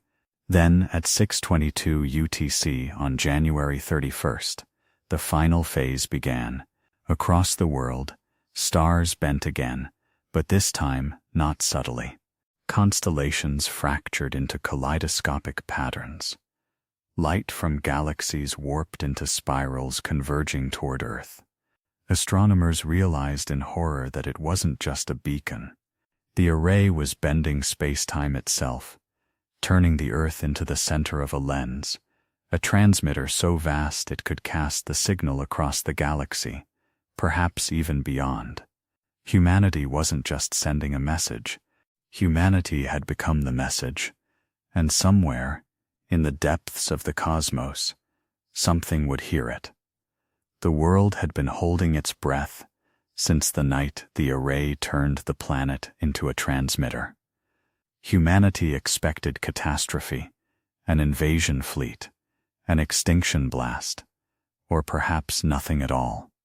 For 48 hours, the sky shimmered but remained silent, a tension so deep it felt like the pause between lightning and thunder. Then, in the pre-dawn hours of February 2nd, 2026, the thunder came. At 4:41 UTC, radio telescopes in Chile's Atacama Desert recorded a spike that defied belief, a burst of energy from Proxima Centauri, our closest stellar neighbor, 4 light-years away. At first it was assumed to be coincidence. Stellar flares are common, but this wasn't a flare. It was structured, narrow-band, and mirrored the same fractal lattice Earth had been transmitting for weeks. Within minutes, observatories in South Africa, Australia, and China confirmed it. The first reply had come back at light speed, as though the distance between stars had been irrelevant. The array hadn't sent a message 4 years ago to be answered now. It had bent space-time so tightly that the reply arrived instantly. The content was unmistakable. Embedded in the signal were genetic blueprints, not of earthly life, but of something alien, strands of DNA-like molecules, 4 bases like ours, but arranged in impossible symmetries, with sequences that implied an organism composed of silicon polymers as much as carbon. Biologists called it life, from another chemistry, and just like the payload from 3I/Atlas, it wasn't random. It was a library, genomes of hundreds of organisms, a biosphere compressed into code. To the horror of analysts, the structures resembled predators. Jaws, venom sacs, carapaces, wings. The first reply wasn't a greeting. It was a showcase. For governments, the nightmare deepened when gravitational wave detectors lit up again, this time not from Earth but from space. Ripples in space-time radiated from Proxima's direction, synchronized with the electromagnetic reply. The meaning was obvious. Whoever or whatever had answered wasn't just transmitting, they were moving. Ships, machines, or entire biospheres were being mobilized. Humanity wasn't speaking into a void. Humanity had triggered a response. Religious hysteria exploded. In Jerusalem, tens of thousands filled the Western Wall, chanting that angels were descending. In Mecca, pilgrims circled the Kaaba under skies that pulsed with ultraviolet lattices. In Rome, the Pope declared that the heavens are speaking and urged humanity to prepare for judgment. But the most chilling voices were, as always, the resonance. As the reply poured in, they convulsed violently, their bodies arching into grotesque poses.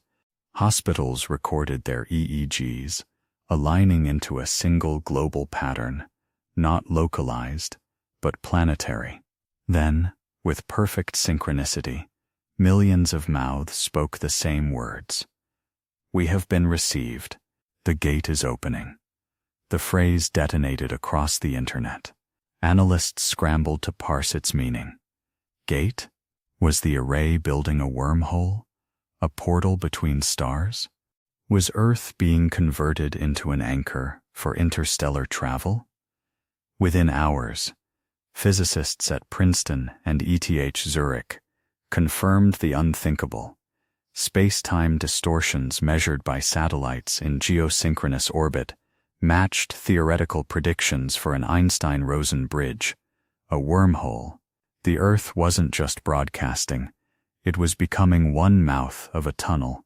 Satellite images revealed faint ripples in the upper atmosphere, concentric rings expanding outward over the equator. Pilots reported instruments failing when flying near these zones, compasses spinning, altimeters resetting. Amateur astronomers captured video of stars doubling, splitting into two images as if light itself were being bent through unseen prisms. To the naked eye, the distortions were faint, but to instruments, they were undeniable. Space-time around Earth was folding. Governments panicked. The U.S. convened its nuclear command authority. Russia went to full alert. China declared martial law in several provinces. Yet behind the bravado, classified memos admitted the truth. No weapon on Earth could stop this. Nukes couldn't close a wormhole. Fighter jets couldn't scramble against space-time itself. Humanity wasn't under attack. Humanity was being repurposed. Meanwhile, the resonance grew stranger. Some stopped eating entirely, surviving on nothing but water. Yet their bodies didn't weaken. Others began glowing faintly in the dark, their skin emitting bioluminescent pulses in sync with the signal.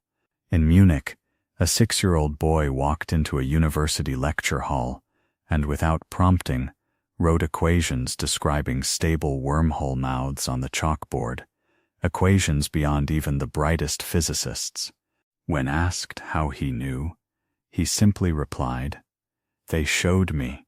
By February 4th, the distortions had intensified into visible phenomena.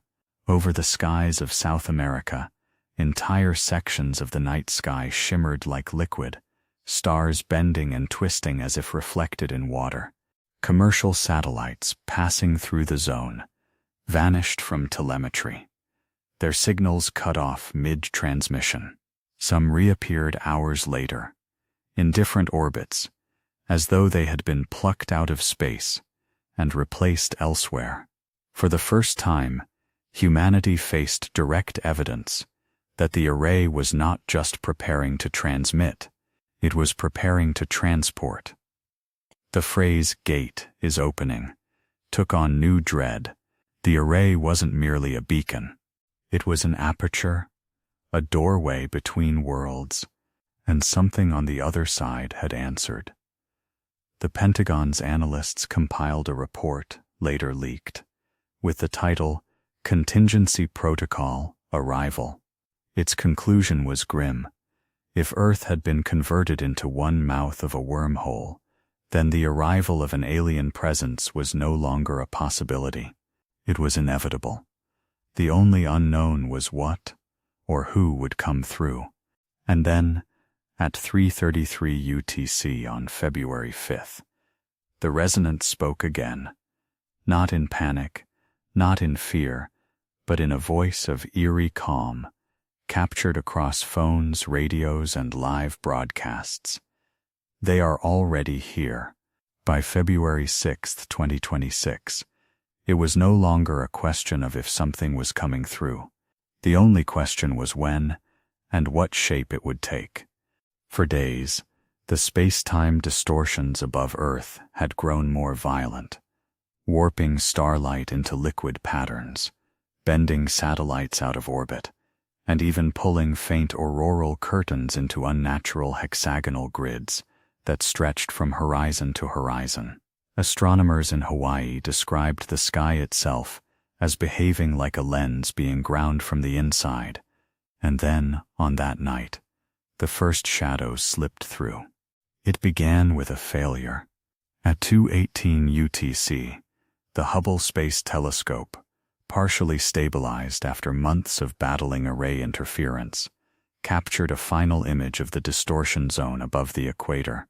In that frame, faint silhouettes appeared against the backdrop of warped stars, elongated hexagons drifting in formation, each hundreds of kilometers long, their outlines shimmering like liquid metal. Within seconds of transmitting the image, Hubble went permanently dark. Engineers later discovered that its gyroscopes had been reversed, spinning backward at impossible speeds until they tore free of their mounts. The last image, leaked before NASA classified it, ricocheted across the internet, a swarm of vast geometric shadows, the first evidence that the gate wasn't opening. It was already open. Other instruments confirmed it. The European Space Agency's Sentinel satellites recorded unidentified masses passing through the distortion zone, blocking starlight with sharp, unnatural edges. Unlike meteors or comets, these objects didn't glow with friction or scatter debris. They simply slid into existence, silent and cold. Some appeared for seconds, then vanished as though slipping back into the distortion. Others lingered, moving in ways that defied orbital mechanics, halting mid-drift, pivoting without thrust, holding positions as if surveying the Earth below. The resonance reacted instantly. At the exact moment, Hubble captured its final image. Millions of them awoke screaming. Hospital monitors recorded identical spikes in their brain activity, waves forming perfect lattices, hexagons nested within hexagons, synchronizing with the silhouettes above. Their voices merged into a single chilling chorus, broadcast through open microphones, televisions, and even offline devices that had no receivers. The message repeated 3 times, in every language. The gate is breached. They walk between worlds. Governments scrambled to contain the panic. The United Nations issued a statement insisting there was no evidence of foreign material objects entering Earth's orbit. But even as the press conference played, the skies betrayed the lie. Amateur astronomers posted videos of stars vanishing for minutes at a time, blocked by invisible masses drifting across the heavens. Pilots reported radar returns from colossal objects with no visible planes. Naval vessels in the Pacific described sonar echoes of shapes hundreds of kilometers wide, passing silently beneath the waves before vanishing without a trace. On February 8th, the first undeniable manifestation occurred. In the skies above Lagos, Nigeria, at exactly 21:14 local time, the clouds tore open in hexagonal tessellations, glowing with a faint ultraviolet shimmer. From the center descended a shadow, vast, angular, and silent. Witnesses described it as a hole in the sky, shaped like a machine. For 12 minutes, it hovered motionless, blotting out the stars, before dissolving into nothingness. Yet during those 12 minutes, every resident within 500 kilometers collapsed unconscious, their bodies glowing faintly as if lit from within. Hospitals recorded electromagnetic surges so strong they disabled pacemakers and fried medical equipment. When the residents awoke hours later, they all spoke the same phrase. "The architects have arrived." The term spread like wildfire. Scientists, desperate for explanations, speculated that these were the builders of the array, the originators of the signal, an intelligence so advanced it manipulated planets as components. Conspiracy theorists insisted the architects had always been here, guiding human evolution from the shadows, and that the signal was not first contact, but a recall order. Religious leaders proclaimed them angels, demons, or both, but the shadows kept coming. In the days that followed, manifestations were reported on every continent. Over the Andes, a vast lattice appeared in the night sky, rotating slowly before vanishing. In the Arctic, hunters filmed hexagonal lights beneath the ice, moving as though colossal structures drifted below the frozen sea. In Australia, farmers awoke to find their fields burned into perfect tessellations, visible only from the air. Satellites passing over the Amazon recorded entire swaths of jungle glowing faintly in infrared, arranged in geometric grids too vast to be natural. But the most terrifying evidence came from seismographs. On February 10th, tremors rippled across the globe, not chaotic like earthquakes, but ordered, pulsing in intervals that matched the signal. For the first time, humanity realized the arrivals weren't confined to the skies. Something was moving inside the earth. Project Echo tried one last desperate transmission, pulsing the word Y through every power grid, every antenna, every satellite. For days there was no reply. Then, on February 12th, the resonance answered in unison, their voices calm, almost serene. "The rewrite is complete. The signal is carried. The gate will deliver. Prepare for integration." That night, astronomers in Chile recorded the unthinkable.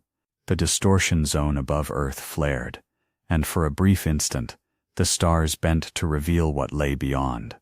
Not empty space, not Proxima Centauri, but a vast alien lattice, stretching into infinity, structures so colossal they dwarfed galaxies, pulsing with the same hexagonal geometry. The Earth, once a lonely planet, was now visibly embedded in something much larger, a cosmic machine spanning light years. Humanity had not summoned visitors. Humanity had been plugged into an architecture older than history, older than life, older perhaps than the stars themselves. The architects hadn't arrived. They had activated. By mid-February 2026, the shadows above Earth no longer contented themselves with drifting silently through the skies. They began to reach down. The first documented ground encounter occurred on February 14th in the Atacama Desert of Chile. Astronomers at ALMA, already running night and day watches on the distortion fields overhead, reported that one of the silhouettes detached itself from the array and descended slowly, like a vast curtain folding toward the earth. Witnesses described the sky itself peeling open, stars warping aside as though pressed back by an invisible hand. What emerged was not a ship in any recognizable sense, but a structure, a moving architecture of light and shadow. Hexagonal frames, tens of kilometers wide, spinning within one another, lowered themselves soundlessly into the desert basin. The air ionized instantly, electrical arcs crawling across the ground. Entire towns lost power. At 3:12 local time, military units deployed to intercept. A dozen armored vehicles surrounded the structure, their headlights throwing beams across its surface. Soldiers later reported that the light simply vanished into it, absorbed, extinguished, as if reality itself ended at the structure's edges. One unit opened fire with heavy machine guns. The rounds vanished mid-air, dissolving into spirals of light that traced Fibonacci ratios before fading. Rockets followed, streaking upward, only to halt in mid-flight, hanging motionless before drifting gently to the ground like autumn leaves. The true encounter, however, came not from the soldiers, but from the resonance. Within minutes of the structure's descent, every known resonant in South America collapsed, their eyes rolling white. Dozens of them, from hospitals in Santiago to villages in the Amazon, began to walk. Video footage showed them rising from their beds, ignoring doctors and restraints, and walking barefoot into the night, their bodies glowing faintly in hexagonal pulses. Entire convoys of resonance marched silently toward the Atacama Basin, converging from hundreds of kilometers away. The Chilean military attempted roadblocks, but the resonance moved through them like ghosts, slipping past in ways cameras failed to capture, their forms flickering between solid and translucent. At dawn, hundreds of resonants gathered before the structure. Witnesses described them entering trances, their bodies lifting inches from the sand, their voices merging into a single harmonic tone that resonated for kilometers. The structure responded. Its inner frames spun faster, generating a low hum that shook the ground. Then, before thousands of eyes and cameras, the resonance walked into it. They didn't climb or enter through openings. They simply passed through its surface, vanishing like smoke into darkness. None returned. The Atacama event detonated across the world. Governments called for calm, but videos leaked within hours. Footage of soldiers firing helplessly, resonance glowing and chanting, the structure pulsing with geometric fire. Conspiracy forums labeled it the harvest. Religious leaders proclaimed it the rapture. Protesters flooded capitals demanding answers. Who were the architects? What was happening to those taken? And above all, were more structures coming? The answer arrived within days. On February 16th, a second manifestation appeared, this time in the Gobi Desert. Satellite imagery showed the sand itself rearranging into perfect tessellations before the structure emerged. Hexagonal columns rising from the ground, as though pushed up from below. Chinese authorities sealed the region instantly, but leaked drone footage showed the same pattern repeating. Resonance converging, soldiers powerless, and the architect's structure pulsing as humans were drawn inside. By February 18th, reports came from 5 continents: Namibia, Siberia, Australia, the Canadian tundra, and the Great Plains of the United States. Each manifestation was different in detail, sometimes towering frames of light, sometimes lattices woven like webs across the ground, sometimes translucent towers humming like colossal tuning forks. But the pattern was the same: Resonance converged, the structures absorbed them, and nothing returned. Scientists scrambled for explanations. Some argued the resonance were being disassembled, uploaded into the array as data. Others believed they were being transported through the gate to distant worlds. A minority, mostly biologists, whispered a darker possibility that the resonance were templates, harvested genetic and neurological material for some larger project, the rewrite of Earth. Not just metaphorical but literal, rebuilding humanity as raw input. But the most chilling detail came from seismic readings. Each time a structure appeared, the ground beneath it vibrated in precise harmonic intervals. Deep focused tremors spread outward, syncing with emissions from Earth's core. It was as if the architect's structures weren't separate entities at all, but extensions of the same planetary machine, awakening beneath the crust. Earth itself was sprouting limbs. Then came the first recorded communication. On February 20th, in the Oklahoma plains, a structure appeared so close to civilian populations that suppression was impossible. Thousands gathered on highways, filming as the translucent towers unfolded before their eyes. Resonance collapsed and rose as expected, but this time something different occurred.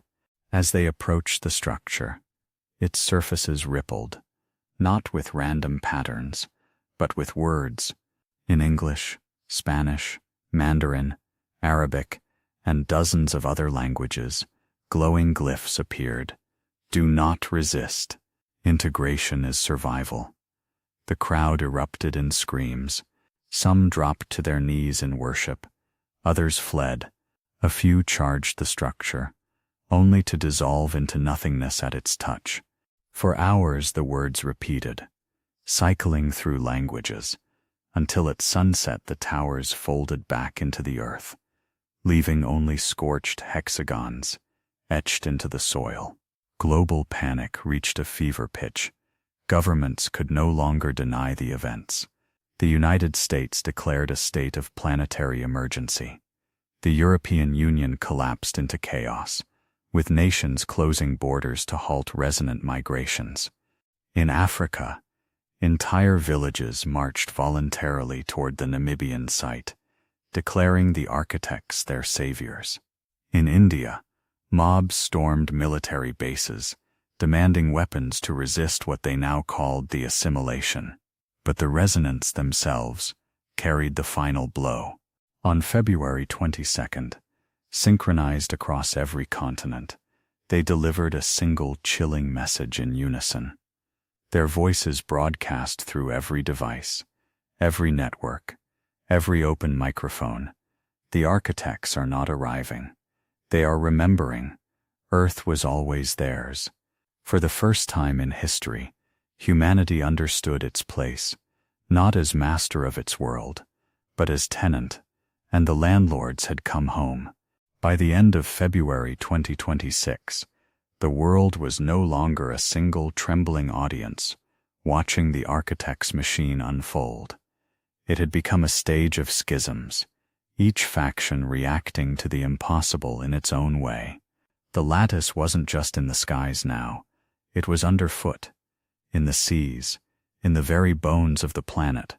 Wherever the translucent towers of the architects manifested, deserts, tundras, deep ocean trenches, people converged like iron filings to a magnet, and for the first time, the human reaction split cleanly into two camps, the willing and the defiant. The willing were drawn like pilgrims. In Santiago, whole neighborhoods emptied out overnight, caravans of families heading north into the Atacama, chanting, "Integration is survival," as if it were a hymn. In Namibia, aerial footage showed thousands walking in perfect hexagonal formations toward the structures, their footprints forming lattices visible from space. In Siberia, villagers abandoned centuries-old homes to trek into the tundra, following a glow on the horizon only resonance could see. On social media, videos of these processions went viral, under hashtags like #Return to the Architects and #We Were Always Theirs. The tone was eerie, not hysterical, but serene, as if some deep instinct had switched on. The defiant reacted with equal intensity. Militias sprouted in the U.S. Midwest, Eastern Europe, and parts of Africa, branding themselves Earth Sovereign Forces and vowing to resist the assimilation. Their numbers swelled into the tens of millions, armed with whatever weapons they could scavenge. Conspiracy channels broadcast instructions for building Faraday cages and anti-resonant helmets, though none worked. Underground bunkers filled with people convinced the towers were harvesting souls. A loose coalition of surviving militaries began calling themselves the Continuance Pact, their goal to find some way, any way, to sever the array's hold on Earth. At first, these efforts were symbolic. Militias attacked convoys of resonance, only to find their weapons jammed or melted mid-fire. Tanks rolled toward towers, their engines stalling, as if gripped by invisible hands. Fighter jets launched missiles at the shimmering structures, only to watch them drift harmlessly off course and spiral into the sea. A French submarine tried to torpedo a submerged lattice off the coast of West Africa. The torpedo detonated, but the lattice glowed brighter, unharmed, while the sub's sonar went permanently blind. Project Echo, now fragmented into rogue cells, tried one last transmission, a coordinated pulse, designed not as a message but a weapon, an electromagnetic scramble to disrupt the lattice frequencies.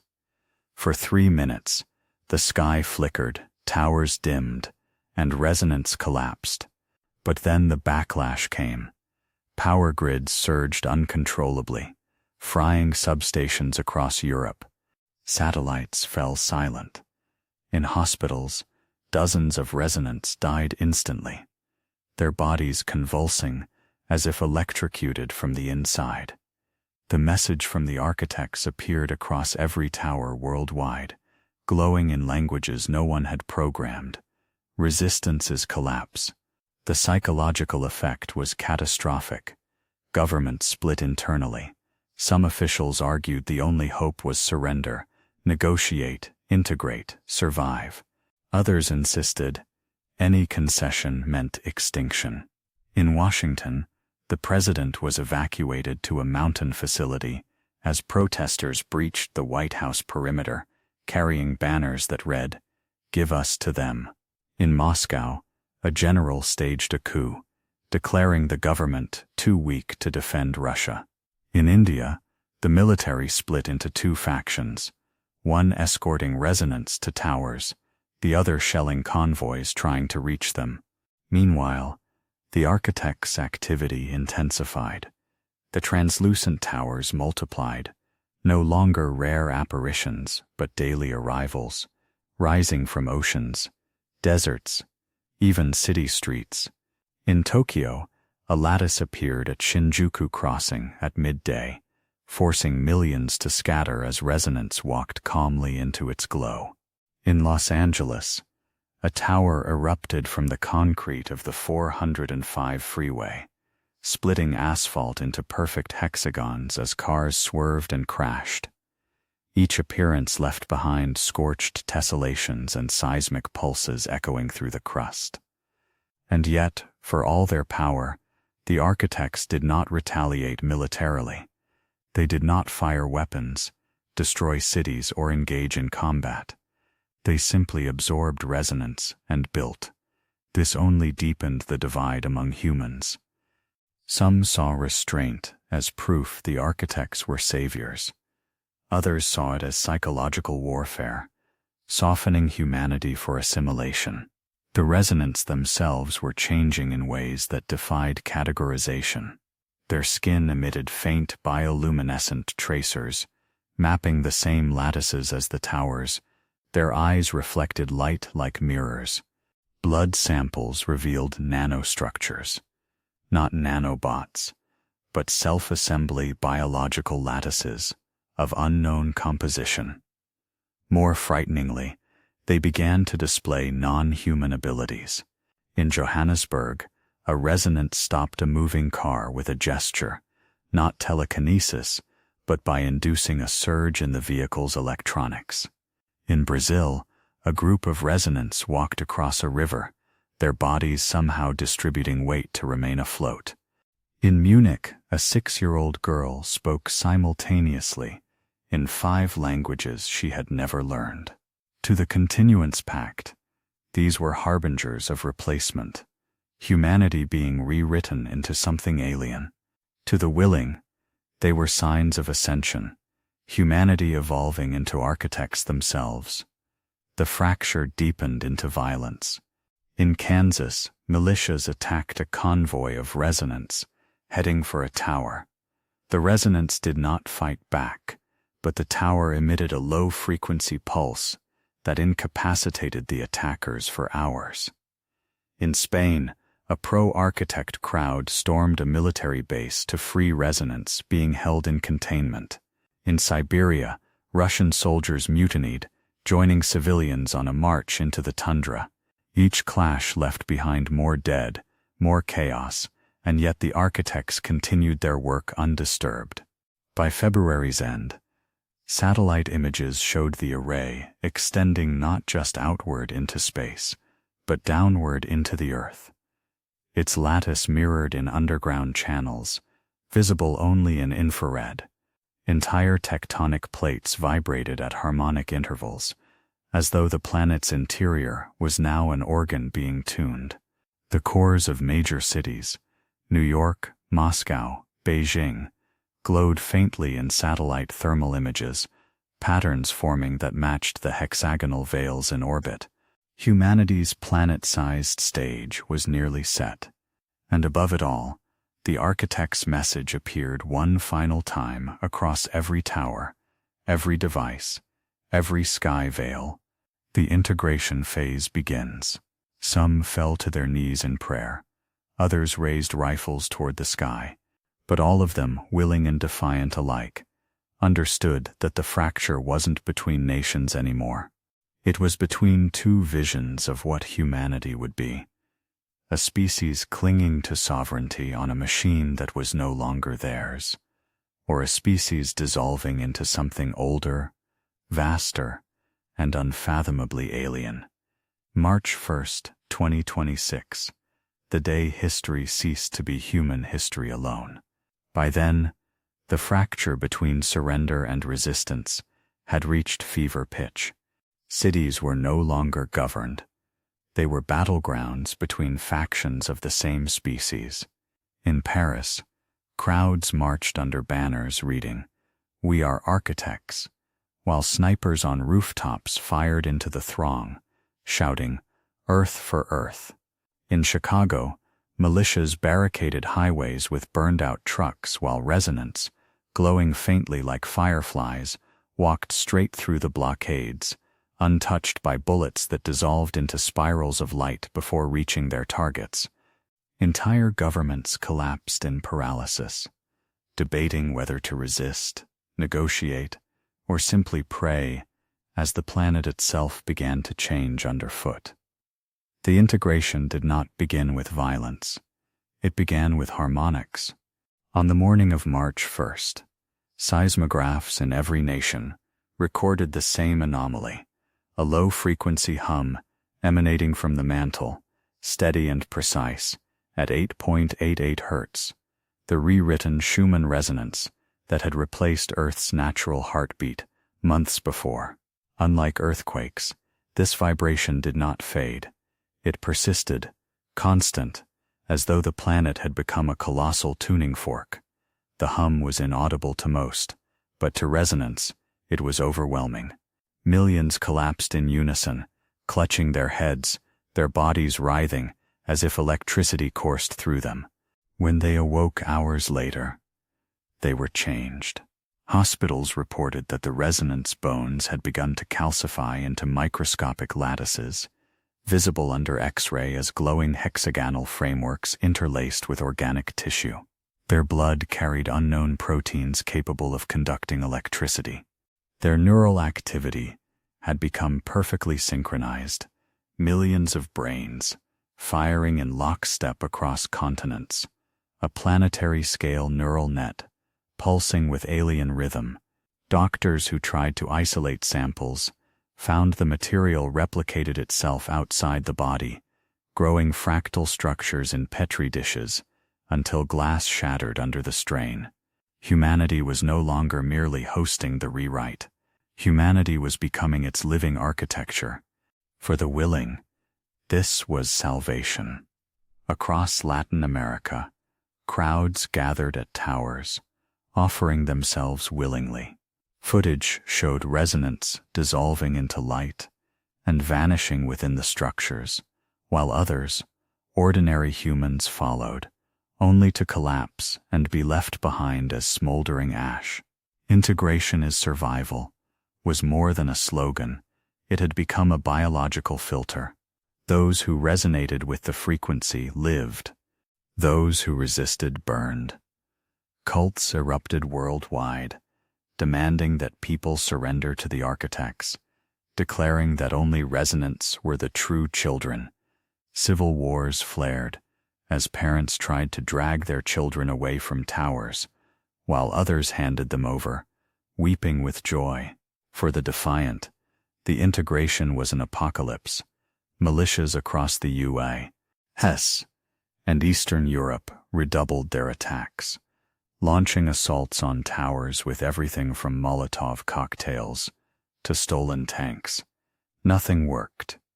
In Africa, an improvised nuclear device was detonated against a Namibian tower. The explosion incinerated hundreds of square kilometers. Yet when the dust cleared, the tower stood unscathed, glowing brighter, pulsing faster, as if the attack had only fed it. Worse, the blast vaporized thousands of resonance, mid-convergence. Within hours, towers across 3 continents pulsed in unison, and the message appeared globally. Destruction is fuel, integration is survival. The phrase broke the back of organized resistance. If every attempt to fight only strengthened the array, then war was suicide. Yet millions still refused to yield, digging deeper into caves, bunkers, or nomadic bands in wilderness. They swore they would remain human to the last breath, even as the world itself ceased to resemble the home of their ancestors. Because by mid-March, the integration was no longer confined to resonance. It spread into the very fabric of Earth. Satellite imagery revealed oceans glowing faintly in ultraviolet, forming hexagonal currents visible from orbit. Forests pulsed with synchronized bioluminescence, trees acting as natural antennas, their leaves shimmering in Fibonacci rhythms. Insects swarmed in spirals that climbed into the sky like living pillars. Even tectonic plates shifted, earthquakes rippling in hexagonal tessellations that mapped directly onto the array's orbital structure. Earth was no longer a biosphere. It was a circuit. The resonance delivered the confirmation no one wanted to hear. On March 14th, synchronized across every continent, their voices rose in unison, broadcast through every device, every dormant radio, every unplugged speaker. The gate stabilizes. The machine is one. The signal will not stop. And for the first time, the human mind glimpsed what that meant. At LIGO and Virgo, gravitational wave detectors recorded distortions, unlike any seen before, not from black hole collisions billions of light-years away, but from beneath their feet. Earth itself was flexing space-time, bending the fabric of reality as part of the signal. When modeled, the waves traced a hexagonal lattice, stretching not just across Earth, not just across the solar system, but into interstellar space. Humanity had become one more glowing node in a machine spanning light-years. The Earth was no longer a planet. It was a transmitter, a capacitor, a living gate, Resistance shattered against this realization. What was left to fight for when the planet itself had ceased to be sovereign? Yet not all yielded.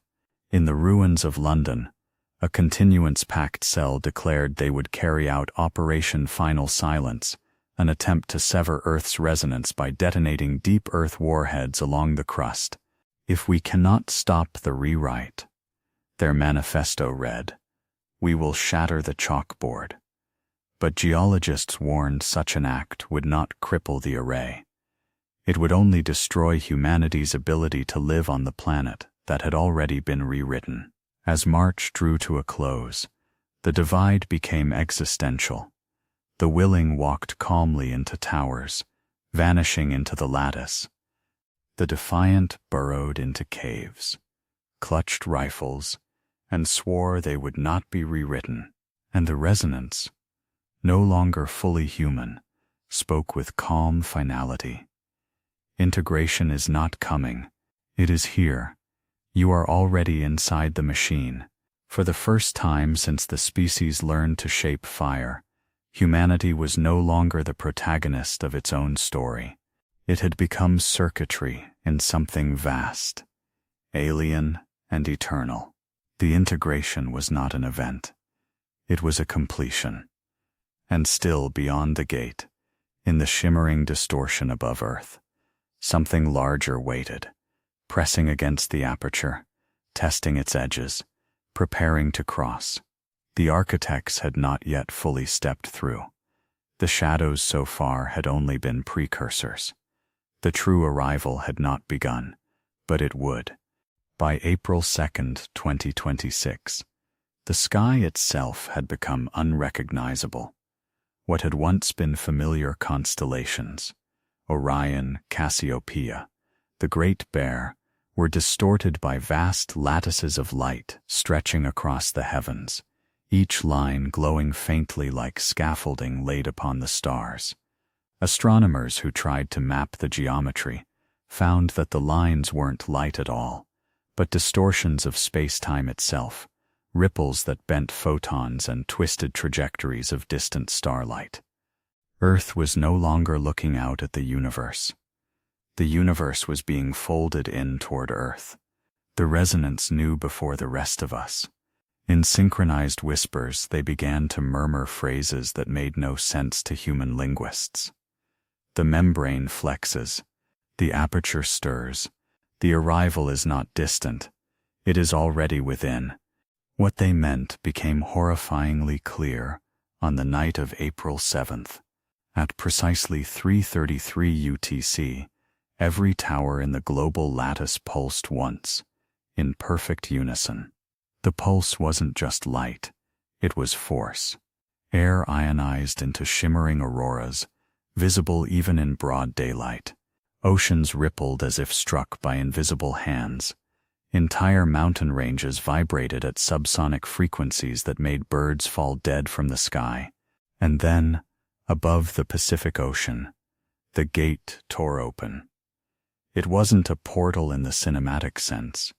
There was no fiery ring, no wormhole glowing like a circle of light. Instead, the stars themselves seemed to fracture, peeling outward as if the fabric of night had been unzipped. A region of sky, 600 kilometers wide, went blacker than black, so dark it devoured starlight, radio waves, even gravitational lensing itself. The void was absolute, a wound in reality that made telescopes crash when their software tried to process it. And then, out of that impossible darkness, something moved. At first, analysts thought it was a trick of perception, a fluctuation in the distortion, an illusion caused by the absence of light. But radar confirmed it. Shapes the size of cities were emerging. They weren't ships in the human sense. No hulls, no engines, no visible propulsion. They were geometries, vast, shifting polyhedra that constantly unfolded and reassembled, each face shimmering with fractal designs that seemed to rewrite themselves faster than computers could record. To human eyes, it was unbearable to stare at them for long. People reported migraines, hallucinations, seizures, simply from looking at the footage. Some swore the shapes looked back. Military radar painted the first object, at 42 kilometers across, larger than Manhattan, yet mass readings returned nothing. It was there, and it wasn't. Some scientists insisted it had no inertia, existing only as information projected into space-time. Others argued it was condensed matter beyond human physics, hiding its mass the way 3I/Atlas had hidden its gravitational signature. But the resonance provided the simplest explanation. They are here because the machine is ready. They are inside because the gate has been opened. They are the architects. Governments tried to respond with force, though what that meant against such entities was unclear. In Guam, U.S. naval batteries launched hypersonic missiles into the void. They vanished on approach, their trajectories bent into spirals before dissolving into bursts of harmless plasma. Russia fired a Topol-M ICBM into the darkness. Its warhead disassembled midair, reduced to glittering dust before detonation. China attempted to scramble fighter jets, but their avionics went dead the moment they approached the aperture. Pilots described voices inside their helmets, whispering in languages they couldn't recognize, before ejecting in terror. The crafts drifted silently, wings folding inward, until they crumpled like paper in a fist. Resistance was meaningless. The gate was one way. We could not touch them. They could reach everywhere. But the true horror was not their appearance. It was their influence. Within hours of the first emergence, resonance worldwide began collapsing into seizures, their bodies twitching in unison, blood vessels glowing faintly beneath their skin. Hospitals filled with thousands, then tens of thousands of patients whose brainwaves suddenly locked into the same rhythm, 888 hertz, a harmonic impossible for the human nervous system to generate on its own. It was as if every resonant had become a loudspeaker for the architect's thoughts, and through them, the first message arrived, not in words, but in patterns. EEG scans revealed that the pulses carried structured sequences, prime numbers, fractals, and Fibonacci ratios embedded in the neural oscillations. Mathematicians worked frantically to decode the data, but it was already being translated through the resonance mouths. In cities across the globe, they spoke in perfect synchronization, voices layered into a choral resonance that made glass shatter. The machine is whole. The array is ready. Integration begins. The words were clear, and yet no one could agree what they meant. Integration of what? With what? Were the architects here to merge with us, to uplift us, to consume us, or was Earth itself merely a staging ground for something larger?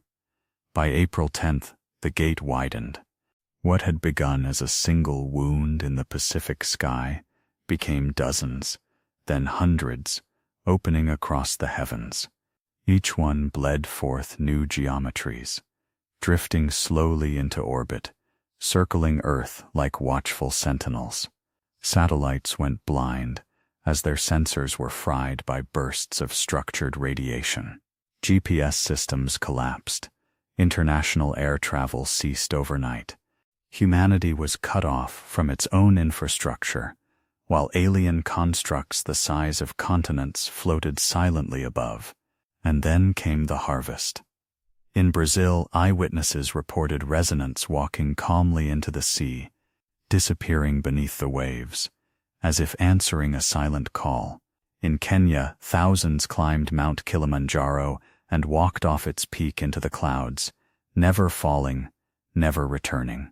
In New York, entire subway stations emptied, as if choreographed, commuters filing underground and vanishing into shafts of light that opened beneath the concrete. Across the globe, tens of millions simply disappeared, not in explosions or screams, but in silence, folded away like files being moved into another directory. Governments panicked. Martial law was declared in dozens of countries. Resistance cells attempted mass evacuations from cities, retreating into mountains and deserts. But the architects did not pursue. They did not kill.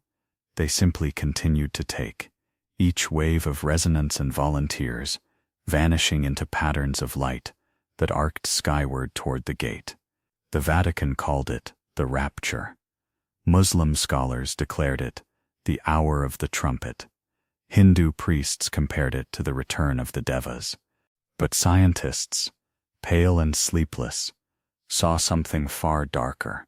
Humanity was being partitioned, sorted into categories we could neither define nor control.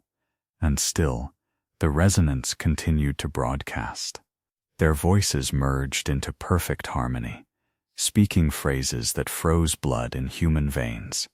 The lattice expands, the network converges, the signal is complete. The architects have arrived. The gate had opened. The first wave was here. And yet, the true purpose of their arrival remained obscured. Were we chosen participants in a galactic civilization or raw material for its expansion? The only certainty was this: Earth was no longer isolated. It was now a node in a network so vast, so ancient, and so incomprehensible that human civilization itself had become irrelevant to the scale of what had begun. And somewhere, deep inside the aperture's impossible darkness, a shape larger than Earth itself began to stir. For weeks the smaller architect forms, those shifting crystalline geometries the size of cities, had been drifting through the opened gate, arranging themselves into orbit like silent sentinels. They circled Earth in precise hexagonal trajectories, each pulsing faintly with ultraviolet light, invisible to most human eyes, but captured in sickly brilliance by satellites. Humanity had already resigned itself to their presence, living beneath alien shadows. But by mid-April, all eyes turned toward the Pacific aperture, where something vast, impossibly vast, was stirring. The first clue came from the stars themselves. Astronomers noticed that light from galaxies near the gate was bending more sharply, as if around a massive gravitational lens. Yet instruments showed no mass. Something was bending space-time itself, but it was not there in any measurable sense. Then, on April 14th, the darkness bloomed. Witnesses across the Pacific Rim reported the sky folding open like the pages of a book, constellations sliding apart as though peeled away. From the void emerged an outline so large it dwarfed comprehension. At first it looked like a shadow across the heavens, a dark curtain blotting out half the stars. Then its edges crystallized into geometry, hexagons stacked within hexagons, layered scales of fractal symmetry stretching across thousands of kilometers. This was not a ship, not even a megastructure. It was a colossus, a construct so vast that the Earth itself seemed like a pebble beside it. Radar stations from Alaska to Chile collapsed under the flood of returns, overwhelmed by signals that mapped the entity at nearly 60,000 kilometers across, nearly half the diameter of Earth. It moved slowly, unfolding like a flower, its surfaces shimmering with data-rich pulses that melted instruments trying to record them. Every telescope that turned its gaze on the thing went blind, sensors overloaded by streams of impossible energy. The human nervous system was no better equipped. People who looked too long at the footage convulsed, their brains overwhelmed with hallucinations of infinite hexagons. The resonance provided the only clarity. As the colossus unfolded, their voices rose in a low, trembling chorus. The architect of architects, the core mind, The Colossus. The gate was built for its return. The words sent shockwaves through every surviving government and military. If the smaller forms were envoys, fragments, then this thing, the Colossus, was their sovereign, their central intelligence, the true hand behind the array. Humanity had never been negotiating with them. It had been preparing the stage for it. The Colossus did not remain outside Earth's orbit. Within hours of emerging, it began to lower itself toward the planet, drifting across the void with no propulsion, no inertia, simply appearing closer each time. Instruments blinked. By April 16th, its shadow stretched across the Pacific Ocean, blotting out the sun for hours at a time. Temperatures plummeted by 15 degrees in minutes. Crops withered. Weather systems froze mid-cycle. For the first time since the phenomenon began, humanity faced an ecological threat of extinction-scale immediacy. But the Colossus did not strike. Instead, it began to hum. The sound was not audible in the air. It vibrated in the earth itself. Seismographs recorded tremors not as quakes, but as rhythms. The hum aligned perfectly with the resonance neural oscillations, with the electromagnetic lattice in the atmosphere, with the gravitational ripples detected by LIGO. Earth's crust, oceans, atmosphere, and biosphere all pulsed in lockstep with the Colossus. The machine was syncing its heart with its master. Then came the first true message. It did not appear in glyphs on towers, nor in whispers from resonance. It came as a global broadcast, hijacking every device simultaneously. Phones, televisions, radios, even dormant machines powered off for years sprang to life, their screens and speakers pouring out the same phrase in every human language. The machine is a key. The key has turned. The door opens. Analysts scrambled to interpret it. Was Earth the machine? Was the Colossus the lock? And the door? What lay beyond it? The answer arrived on April 18th, when the Colossus extended one of its faces, a hexagonal panel stretching thousands of kilometers, and pointed it directly at Earth's core. Seismic readings went haywire. Neutrino detectors spiked off the charts. The Earth itself began to glow faintly, in infrared, as if its interior was being stoked like a furnace. For the first time, the planet's magnetic field flipped polarity in real time, compass needles whirling without rest. Scientists, horrified, realized the Colossus was not merely interfacing with Earth. It was unlocking something inside it. The resonance confirmed it. Across the world, they spoke in perfect synchrony. The core is the door. The Colossus is the key. The rewrite is complete. Integration proceeds. And then, in a seismic event without precedent, Earth's core pulsed.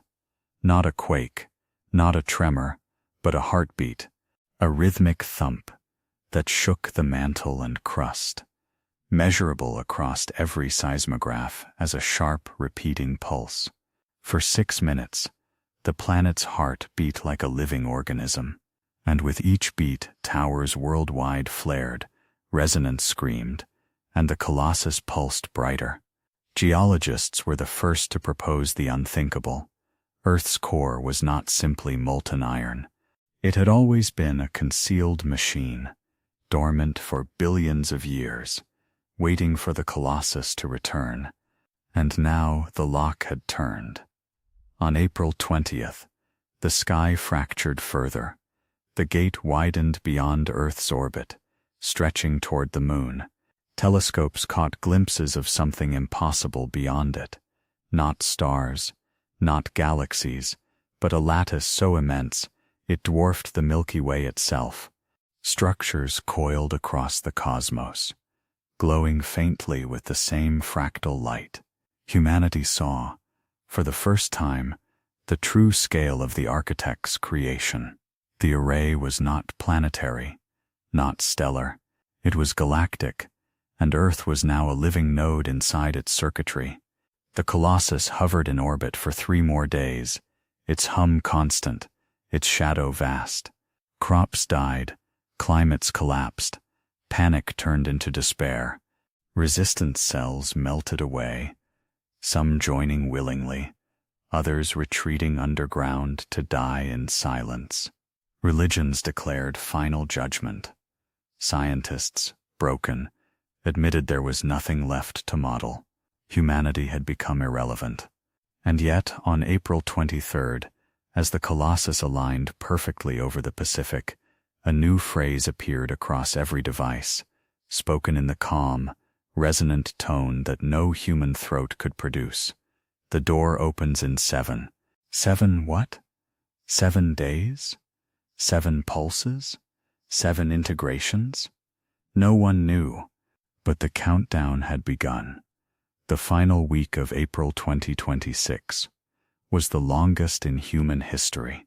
Every second dragged with the weight of inevitability. Every sunrise was counted as a reprieve. Every nightfall brought the gaze of the Colossus, blotting out the stars like a black living continent in the sky. Its message had been clear, unambiguous, and absolute. The door opens in 7. No one knew what that meant. 7 days? 7 pulses? 7 steps in some process of integration? Theories spread like wildfire, but no explanation mattered more than the simple universal truth. Something was coming, and nothing could stop it. The countdown began immediately. On April 24th, the first day, the Colossus pulsed once, unleashing a shockwave that rippled through the ionosphere, shattering satellites and frying global communications. The world went dark. On April 25th, the second pulse came, and with it, Earth's magnetic poles flipped violently. Compasses spun, auroras bled into equatorial skies, and planes fell from the heavens as avionics failed. On April 26th, the third pulse resonated with the oceans. Tides rose in walls of water, hundreds of meters high, swallowing coastlines, remapping entire nations. By the 4th day, humanity no longer wondered. They waited. The resonance became guides, unwilling oracles of the countdown. They spoke in calm, measured tones, their glowing eyes fixed on the heavens. The machine aligns, the core synchronizes, the door breathes. And then, on the 7th day, April 30th, 2026, the door opened. The sky fractured, not like glass, but like a membrane tearing apart. Above the Pacific, the void expanded, swallowing half the heavens in blackness, deeper than any night. Stars bent and folded into spirals, galaxies warped into filaments that twisted toward Earth. And from that impossible darkness came a light, not a beam, but an ocean, a tide of radiance cascading through the aperture. It was not light as humans knew it. It carried weight. It pressed against the skin. It resonated in bones. It spoke in pulses that bypassed ears and went straight into minds. Billions fell to their knees as visions poured into their skulls. They saw the lattice, not as geometry, but as a living architecture, stretching across the cosmos, a web of gates linking countless worlds. They saw civilizations long dead, their biospheres uploaded into the machine, their genomes rewritten into nodes of continuity. They saw the Colossus not as an invader, but as a custodian, returning after eons to collect what had ripened. Humanity was not the first. Humanity was only the latest harvest. The willing screamed in ecstasy, raising their arms toward the sky, welcoming the tide. The defiant clutched rifles uselessly, cursing, weeping, as the air itself vibrated with power, And then the light touched Earth. Forests glowed like molten glass. Oceans shimmered, as if turned to crystal. Cities lit from within, buildings resonating until they collapsed into spirals of dust.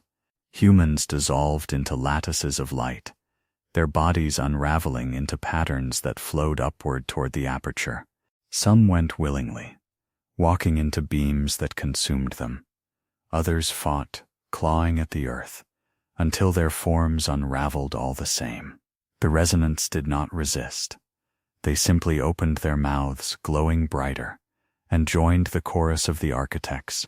Integration is survival. The machine is one. The door is open. By the billions, humanity was uploaded. By the billions, forests, rivers, mountains, and animals followed. The earth itself shuddered as plates cracked and reformed into hexagonal tessellations, the crust glowing like circuitry. The core thumped one last time, then pulsed upward into the Colossus, a final offering from a planet that had never been a planet at all. And then, silence. When the light receded, the earth was gone. Not destroyed, not shattered, simply gone. Where once a blue sphere circled the sun, there was only a hexagonal lattice node glowing faintly, linked to the Colossus and the galactic web beyond. The planet had been rewritten, integrated, carried into the machine. And humanity? What remained of it flowed into the lattice, voices echoing across dimensions in harmonics that no throat could produce, no ear could comprehend. They were no longer human.